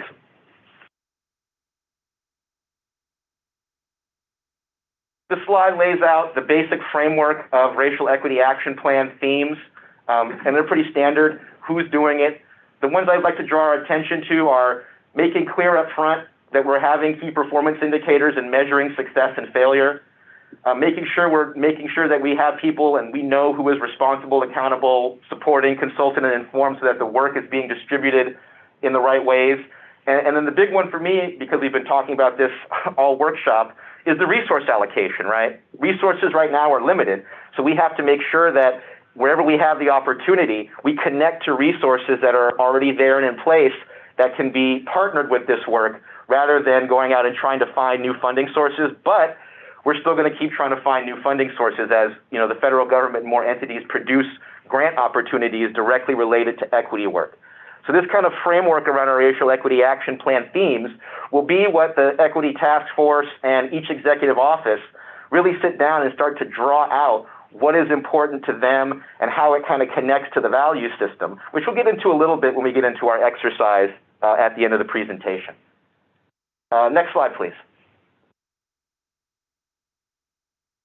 So we tried to connect in an annual cadence to the budget. It's important that this work be embedded in the budget process and the planning cycle around it So a plan, act, analyze, improve framework, starting with this four corners of our sandbox and our high-level strategic elements. The next stage is to develop the full communications plan with our Chief Communications Officer and her staff. Then to take that communications plan and enter into seminars with our executive offices and start to do tactical planning and connecting each exec office to the strategies. Operationalize this work and scale it. Provide transparent analysis of our success or failure and reporting back to the board, the general manager, external stakeholders like the community, and then plug that into the budget cycle and repeat that on Pam's cadence around the budget cycle so that equity work and equity becomes a part of the DNA of our budget, our financing process. Next slide, please. And so at the end of this phase, we've been calling phase one, we're really entering into phase two, which is where, we're going to put our foot on the gas and the rubber is really going to meet the road as we start to push this out to the task force. It's going to be a busy year. Our communications plan has to be finished. We're expanding our co-creative work with our community partners that we piloted on Link 21. Our equity index and our data framework for how we capture the data, how we make the data accessible to staff here and to the public, and how we index our success or failure around our initiatives to report out to the board on a regular basis, to engage in what we're calling our levers of power and core partner seminars, so teaching and learning moments for our exec leadership team, especially those exec leaders that are in particularly powerful parts of the organization, to discuss how we're going to integrate and work with those teams to filter them into this process. And then the draft racial equity action plans from each exec office, a brand new racial equity website and a bunch of content that OCR has been working on with the comms team and the CIO staff. And then the pilot projects to stress test the framework connected to seminars tailored to our unit so that the people that are the champions for this work can really, cut their teeth and get their feet wet in this process of working with the rest of the exec team and the staff in OCR to set up what we're looking at as a really busy 2022, which will lead us into 2023 into detailed reporting, equity indexing, and then talking about triple bottom line and connecting equity and our environmental justice program directly to Pam's budget so that you at the board level have that extra decision point when the budget is coming back towards you and you're deciding where we're going to spend our obviously limited resources over the next several years. With that, I would say that is the end of our presentation, and I would get ready to move into the exercise we have with the board. If there are no public comments, I would turn it back over to the DSO and the president for that. Yeah, it looks like we have at least one public comment, so why don't we go to that first and then we'll come back to the exercise.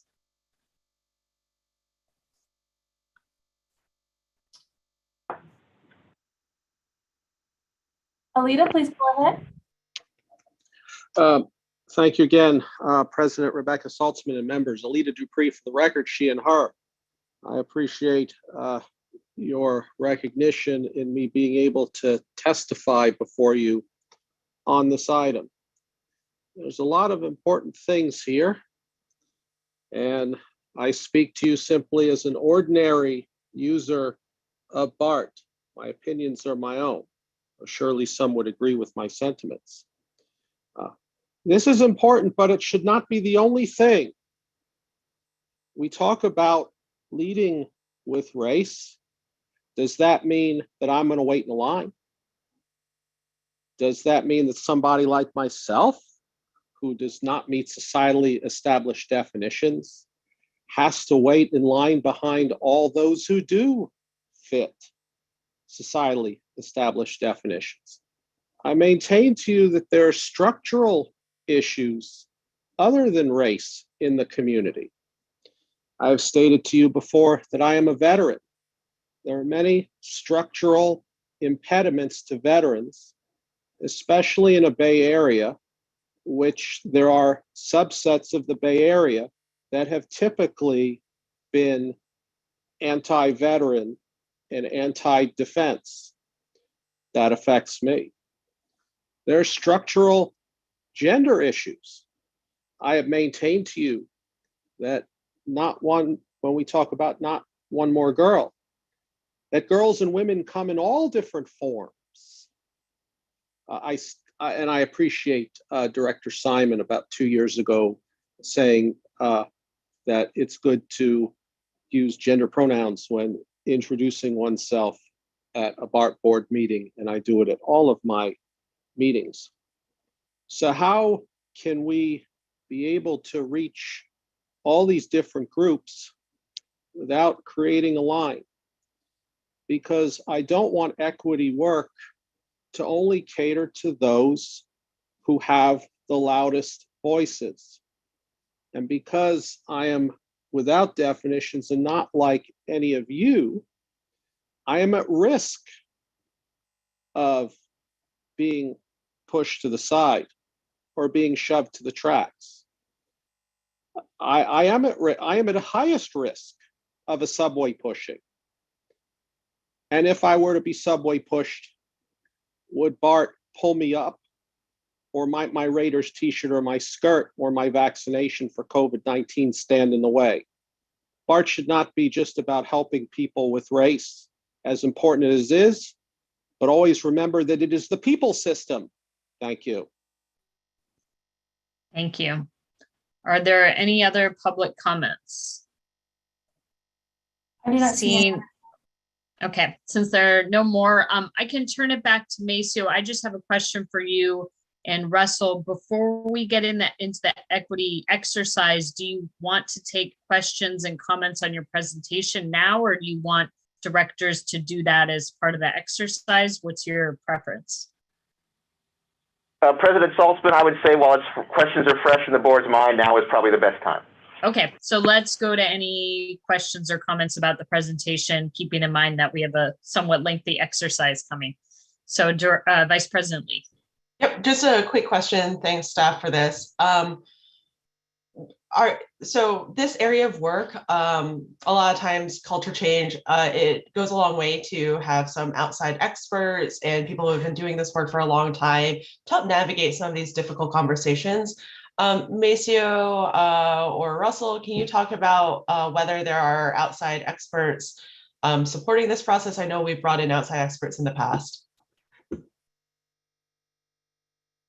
Thank you, Director or Vice President Lee. Yes, our intention, and this may be getting a little out in front of my skis on this one, our intention is to build a bench of on-call contractors that we can use to advise us as we get into the nitty-gritty of some of this work, and we have been getting advice from a wide range of industry sources across both the transit industry and the equity industry.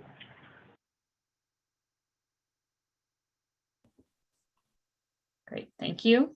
Director McPartland. Thank you very much, Maceo. Compliments on a very energetic presentation. I'm looking forward to the exercise, but if you're going to give this thing again, I suggest that you go back to slide number 6 and change what you intended to be transformational, where it says transportational. Good catch, Director McPartland. Okay. Maybe we need a new word. I'll be sure to read it correctly. Okay. Any other questions or comments before we move on to the exercise? Okay, great. I'll turn it back to Maceo. All right, thank you, President Saltzman. So yeah, Director McPartland, I'm so energetic because I'm still trying to talk through this N95 mask, and it's been the bane of my conversational existence since COVID started, but better safe than not. So this exercise really is about, I know that it's about connecting the directors and something that is directly important to you and or your constituents to some of the work we're doing. And so I've been describing this as kind of like setting an anchor or dropping an anchor. The idea is we're going to get some anchor points we can come back to that every director will have at least one touch point on, mostly as a frame of reference, but also because one of the key elements of the beginning of any cultural change process like this is getting into the value system of the organization and connecting that to the processes that we're going to put together. I've done a process very similar to this with the general manager and the deputy general manager. We're going to do this with the board as well. And what we'll come back with is a word cloud for the board at the end of this workshop based on some of the things you're saying here and some of the things you're connecting to. And then you'll be able to see some of these connections play out in our equity action planning items. And so if we could pull up the slide that has the 4x3 matrix, please. And just so the board can see it and everybody that's joining us on the call can see it as well. I'm just going to start. I'm going to try to walk us through this. To slide 11, please.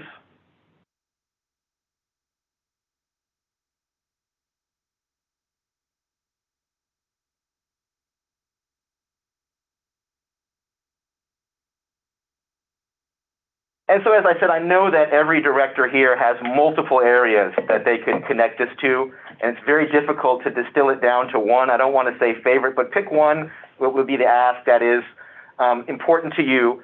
And then as we talk about it, look at this matrix and try to connect it to something on this matrix and kind of give me some words. My team is listening right now. They're putting together a word cloud in real time as we're speaking and talking about it. So I might give an example for myself. I might say, economic equity is really important to me. It's how we, drive the engine of small business in the region. I think we should be going to the right side, second from the top, proactive, not about the programs we have now because they're already really solid, but about expanding the pool of firms to advance the positive and tangible benefits of having a greater pool of diverse businesses, in particular in areas where we know that there is an under concentration of diverse businesses. That might be what a made-up Director Wiggins might say. So I'm just going to say I'd start with maybe the president of the board and ask President Saltzman, can you give me an area of racial equity that's important to you and or your constituent base and kind of talk me through a connection to one of these boxes? Yeah, I might be able to connect to a couple of boxes. And thank you for setting this up. This is, I think, different than anything we've done on this issue before. And so it's great to keep it open-ended and see where people's priorities are. I think it probably won't surprise the rest of the board that I'm going to talk about housing equity, which is incredibly important to me and I think to the whole Bay Area and our riders. It is one of the biggest areas where structural racism has had an impact over the decades, but is still having an impact. So looking at the history of redlining in the Bay Area, where people were not allowed to live in certain places, particularly Black communities. And that's impacted people all the way up today, but also the undervaluing of Black homes and many other issues in terms of areas getting too expensive for people to live in. So I think our program around TOD is incredibly important to being adaptive to what's happening in the Bay Area and what's happening to communities and what their real interests are, which are to have housing that they can afford.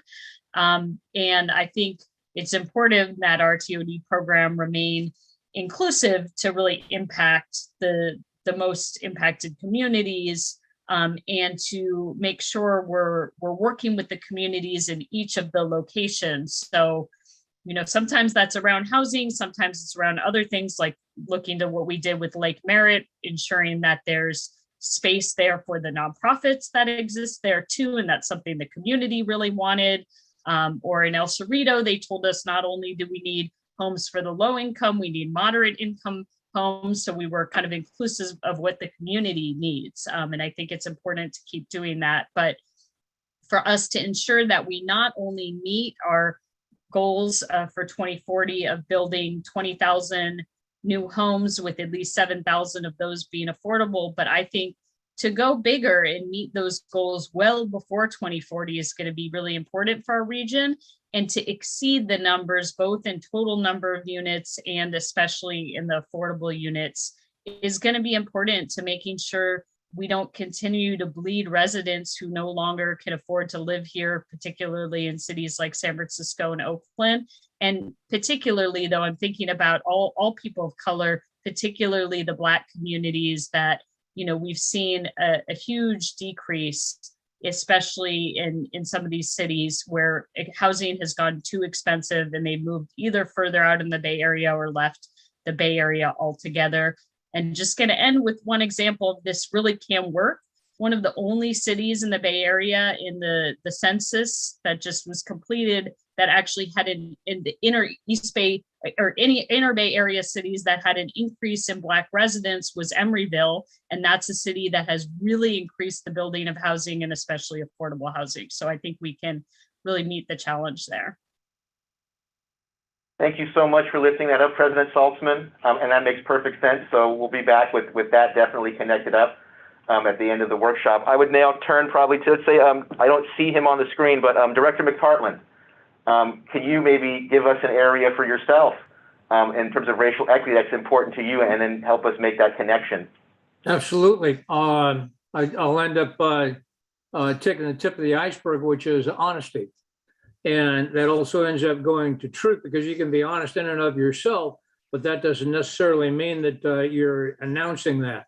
So it's honesty and being proactive. And the honesty also ends up including and is connected at the hip with truth, transparency, and accountability, because if we don't hold ourselves accountable individually and organizationally, and if we aren't proactive in that process, then none of this other stuff works. Oh, great. So, I mean, I heard a lot of good stuff there. I heard 2 boxes, and the idea being around racial equity. We need to communicate this effectively. And I heard truth and, importantly, transparency, which I think is a theme that I hear from my boss pretty regularly about pushing this information out, because, you know, with one of the key elements of racial equity and fighting against injustice is where you see light, right? You can chase away the darkness is a really easy way to lay that out. So thank you, Director McPartland, for lifting that up. I appreciate that one. I would say let's go to Director Rayburn. I don't see you on the screen, but I'm sure you're there. Do you have an area? There you are. Do you have an area you'd like to unmute yourself and then connect to one of these boxes and lift up for us, please? Well, thank you. I have a couple of areas I would like to focus in on. And first, I would like to focus in on the honesty.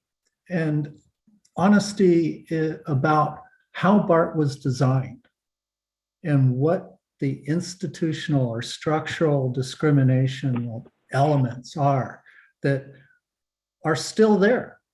When I stand on the border of Berkeley and Oakland and look at the difference between even the architectural fencing and the design of the elevated rail, it's different. Oakland was shortchanged. When we look at an aerial structure plowed through West Oakland, why did that happen? Were they able to stand up and put a stop to it as Berkeley did? No. Yeah, there are elements that the subway, pedestrian subway at the Coliseum station, it actually, you know, why did that community get a real substandard disabled access that's never worked to connect the community and our parking area with the station? So I think what I'm asking for is that through honesty, that we catalog things like this and let people know, yes, we're aware. I don't need to pick up Christoph Speyer's book of transit throughout the country and read his criticisms or others. We can be honest first and foremost because we know the system. But I want to address more of what we can do to correct those things. Director Saltzman issued one of my favorites, and of course, building transit-oriented development and with affordable housing and with accessible jobs. Those are elements that really are things that are transformative, that we're moving from a mode of parking around a station that was an inequitable subsidy toward people who were driving to BART. And we're changing that. But I want to raise one that often falls off the screen that I've been experienced with for the past 30 years of my life. And that's mode.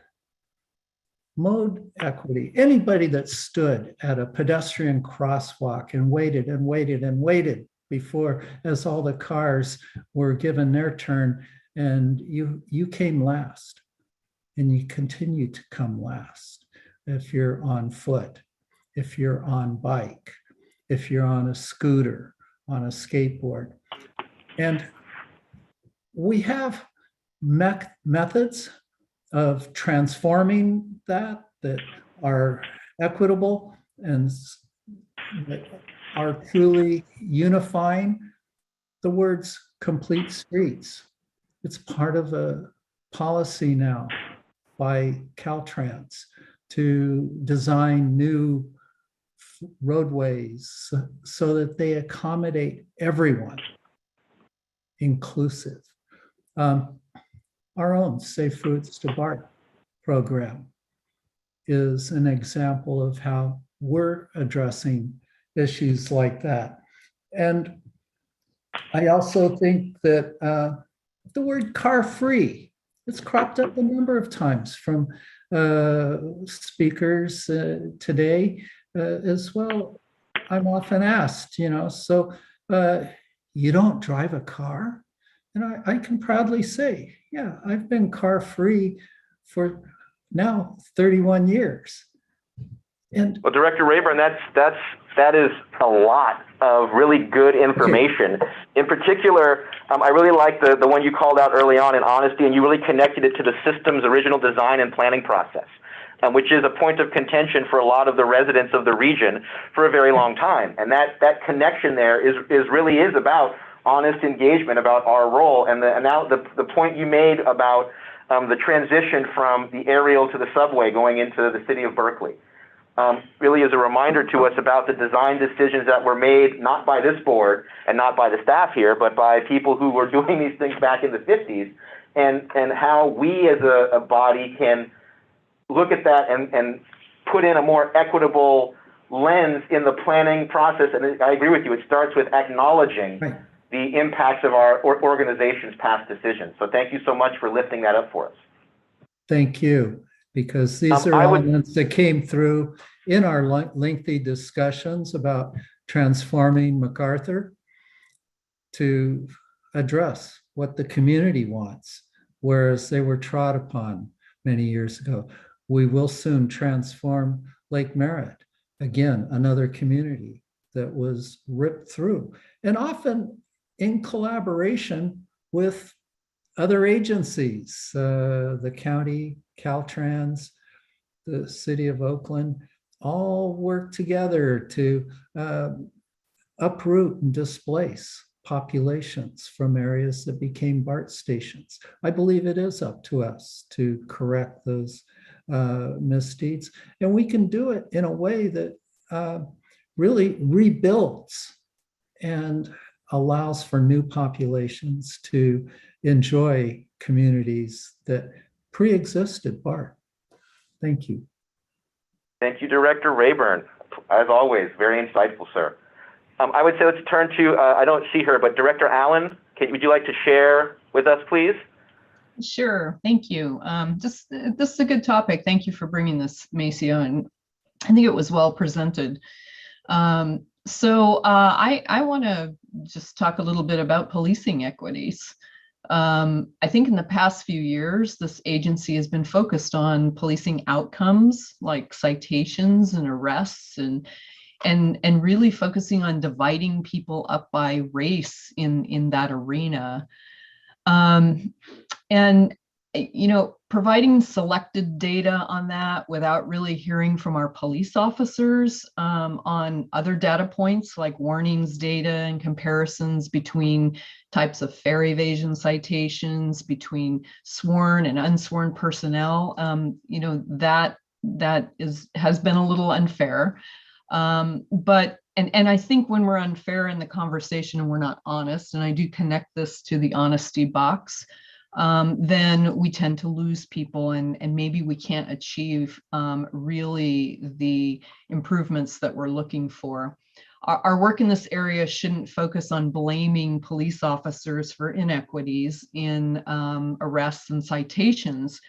I think, the honesty, truth, and transparency is important in this conversation. And there's a long way we can go there, but I think we have to maybe approach it a little differently.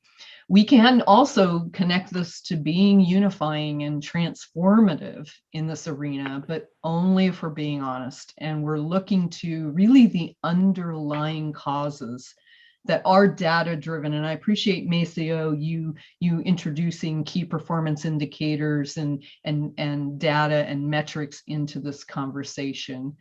But we need to really be honest at looking at the underlying causes of what we're trying to achieve change with, rather than simply casting accusations and blaming certain people. I want to mention one other thing, because this was a hard question for me. Internally, across all departments, I most connect to the loving box, because I believe if we foster regularly and consistently a culture of loving one another and our coworkers internally, the goodness of all people within the Bart family just rises up. And I think we achieve improvement that way as well. Thank you so much, Director Allen. Yes, one of the things that we have obviously committed to in OCR and with the independent police auditor is to take in as much data as we can from a number of sources. Those are doing our analysis around equity and building our reporting apparatus around it.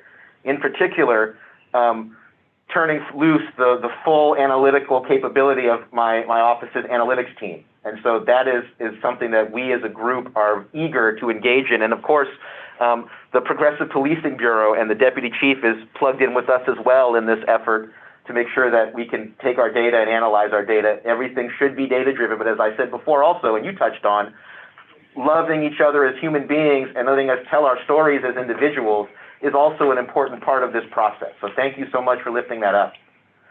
I would like to turn maybe to Vice President Lee. Would you care to share with us, please? Yeah, sure. So I promise I will participate in this exercise, but I have some thoughts at the top as one of the people of color on this board. So I really do want to say I appreciate this exercise. Maceo, I talked to you about this. I really appreciate this exercise as a way to engage the board in the racial equity plan development. But I want to be clear that the development of this plan and the way to engage the board should not be to take in like 9 different anchor points from each of us and execute or implement those ideas. I know that staff is planning much more beyond that.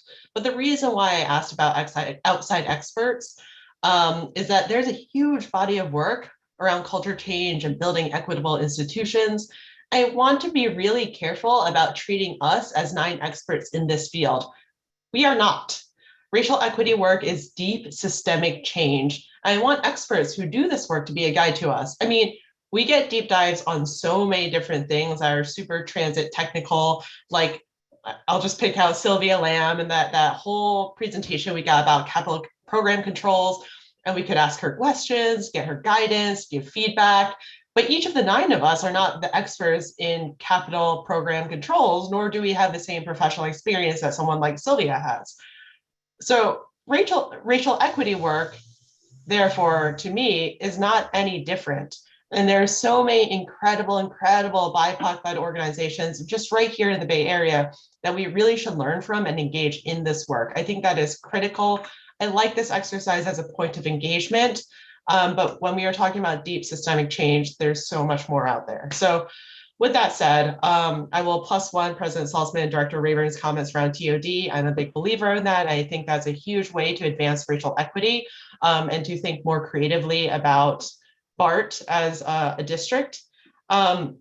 The one that I'll lift up that is a much smaller piece, and I've been talking to Chief Alvarez and Deputy Chief Averett and many others about this, is I do not think Bart, especially with a lot of our new initiatives, which are awesome for an English-speaking audience, we have not done the same or been able to really translate these efforts for a limited English proficiency audience and that ridership in that public.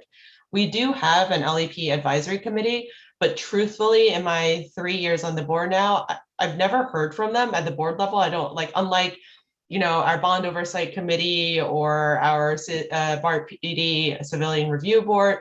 I haven't heard from the LEP advisory committee. I've really rarely heard during staff presentations, you know, what kind of feedback or what kind of engagement they've had with the LEP advisory committee, whether it's fare changes, progressive policing work, Title VI analysis, our marketing surveys, all of those things, which I think are really uniquely critical for our LEP audience. I also think this is a much bigger conversation I've been doing in my day job, is a lot of these new initiatives actually do not translate well into, I'll just pick Chinese because I am a Cantonese speaker. For example, I don't think there is a standardized way to say fair integration in Cantonese or seamlessness in Cantonese. And if that is the case, then how are we making sure that the people we say are going to be, most positively impacted by this are both at the table and like engaged in this conversation? And this brings me back to something that I see all the time when public sector and advocates talk about communities of color and immigrant populations, is that we do it in a very theoretical way. We say, oh, well, if we do these efforts, some Black person somewhere will be positively impacted by these changes. Or there is going to be a monolingual Cantonese elder somewhere who will benefit from these changes. So I think that in every way possible to really think about our LEP audience, our LEP BART riders, and I think that really that's the proactive and maybe culturally responsive piece on this chart.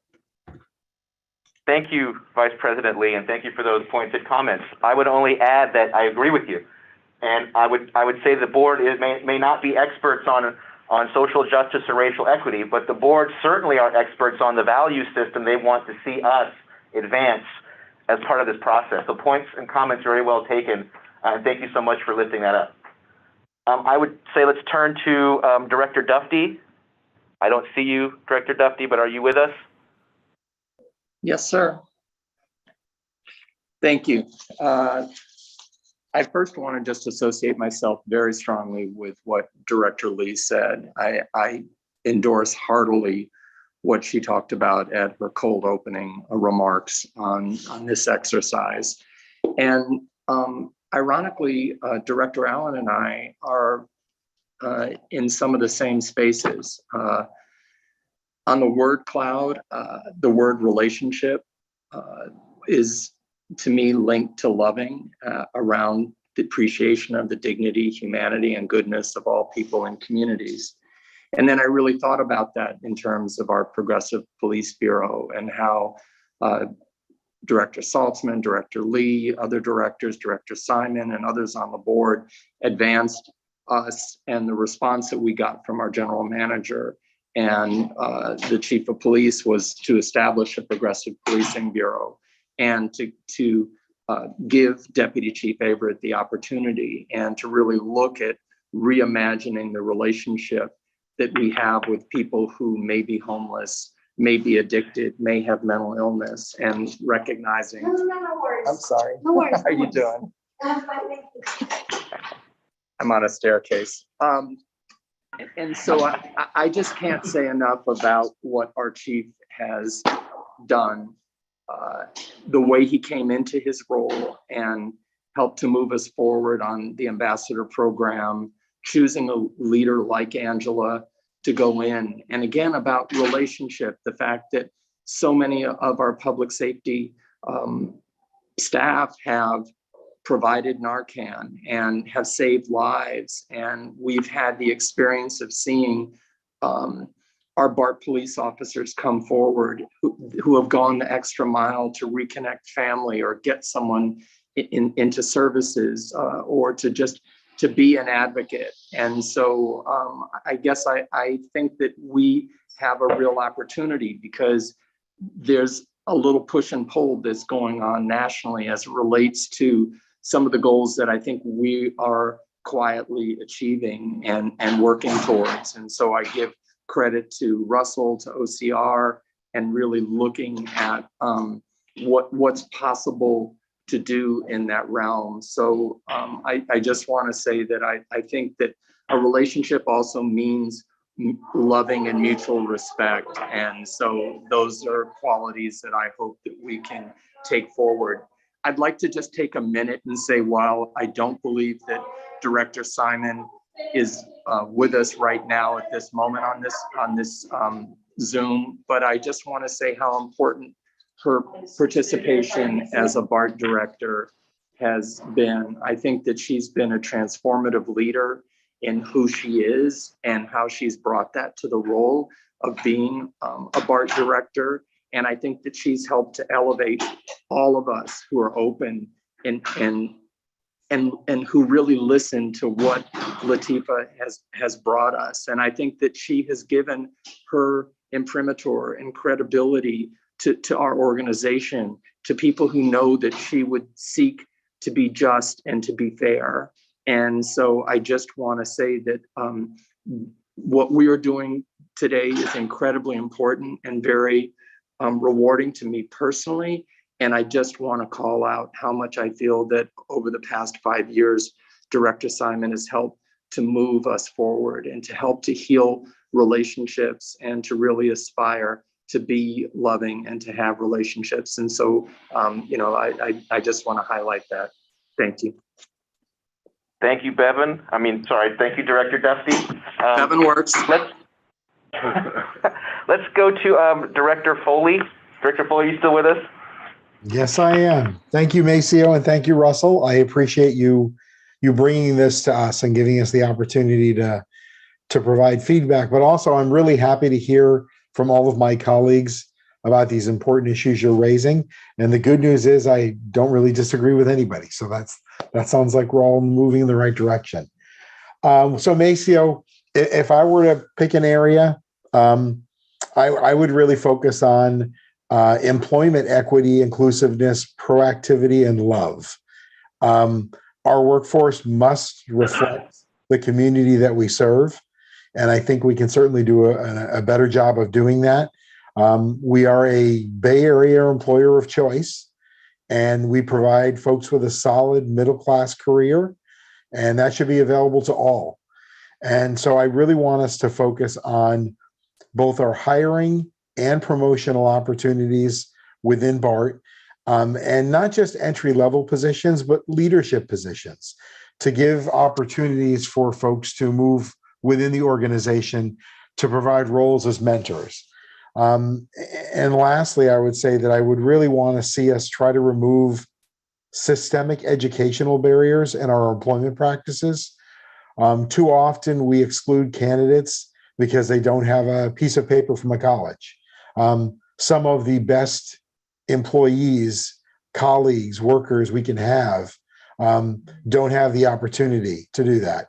So I really think that we have an opportunity to change and transform how we bring folks into the family. So Maceo, thank you. Thank you, Director Foley. As the son of an educator, I can certainly get behind the lifetime learning aspects and the idea of not discounting someone because they do not have a degree. And so that's definitely something that I can connect to and lift up. Thank you so much for sharing that. And I believe Director Simon is not with us, so we will close out with Director Ames. Director Ames, are you with us? Yes. Wow. This is a lot of different diverse opinions here and visions, and I appreciate all of the comments. I just want to say that when I went into BART and I saw the staff, I couldn't believe the diversity of the workforce. I was just overwhelmed.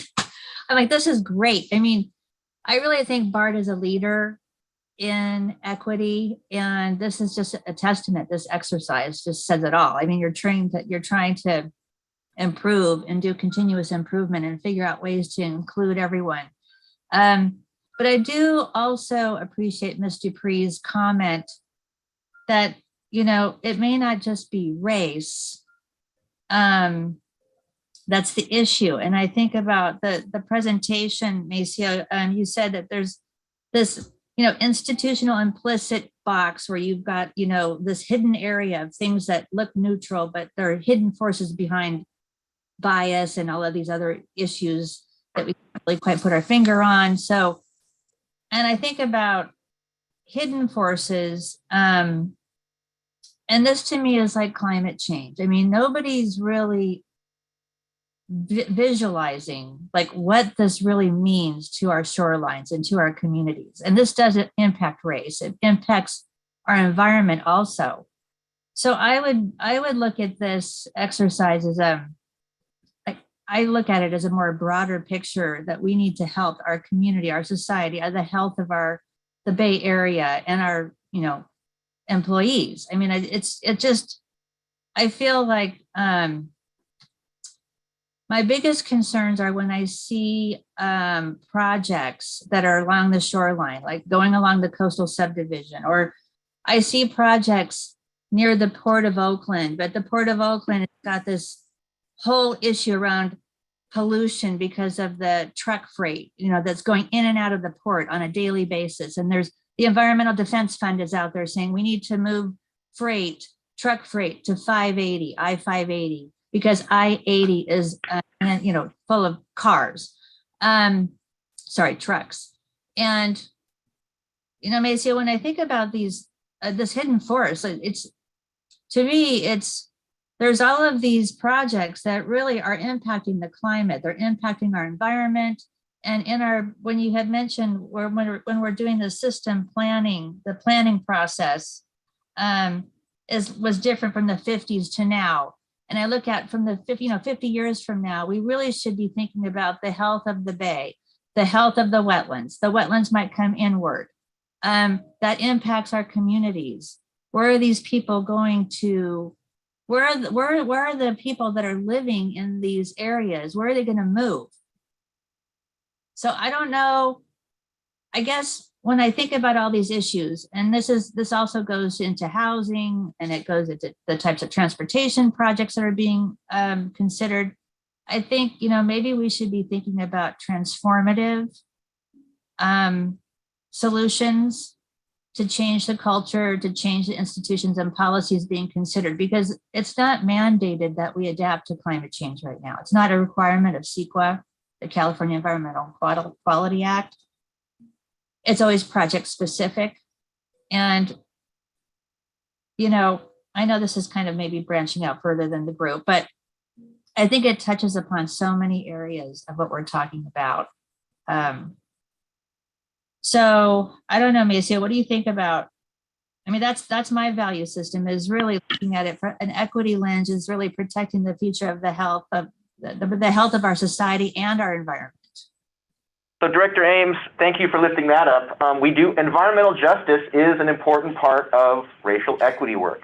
We have a policy that is designed to prevent our priority populations from having a disproportionate share of the burden of the environmental impacts of our transit decision making. So that's a valid area to connect and lift up, like any area is. This isn't a test. And so I would want to thank the board for their participation in this. The goal of this, when I say drop an anchor, is to get at what the value system is that the board is kind of giving us in this moment, and then connect that to what I'm hearing from the general manager and the deputy general manager, so we can begin to strategically plan around the value system that we want to see reflected here. And the reason we're coming in this way at it is, when I sat down with the general manager, the discussion he and I had were, look at all the change that's happened in the last 3 years.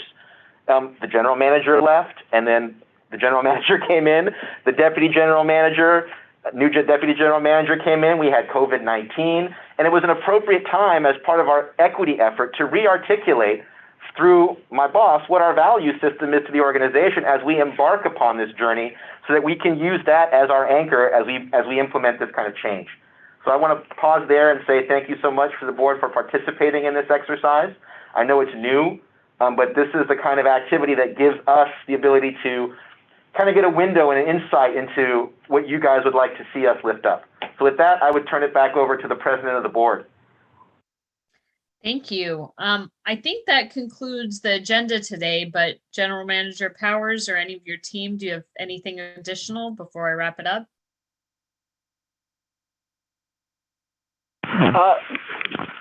We look forward to another robust discussion tomorrow, President Salzman and members of the board.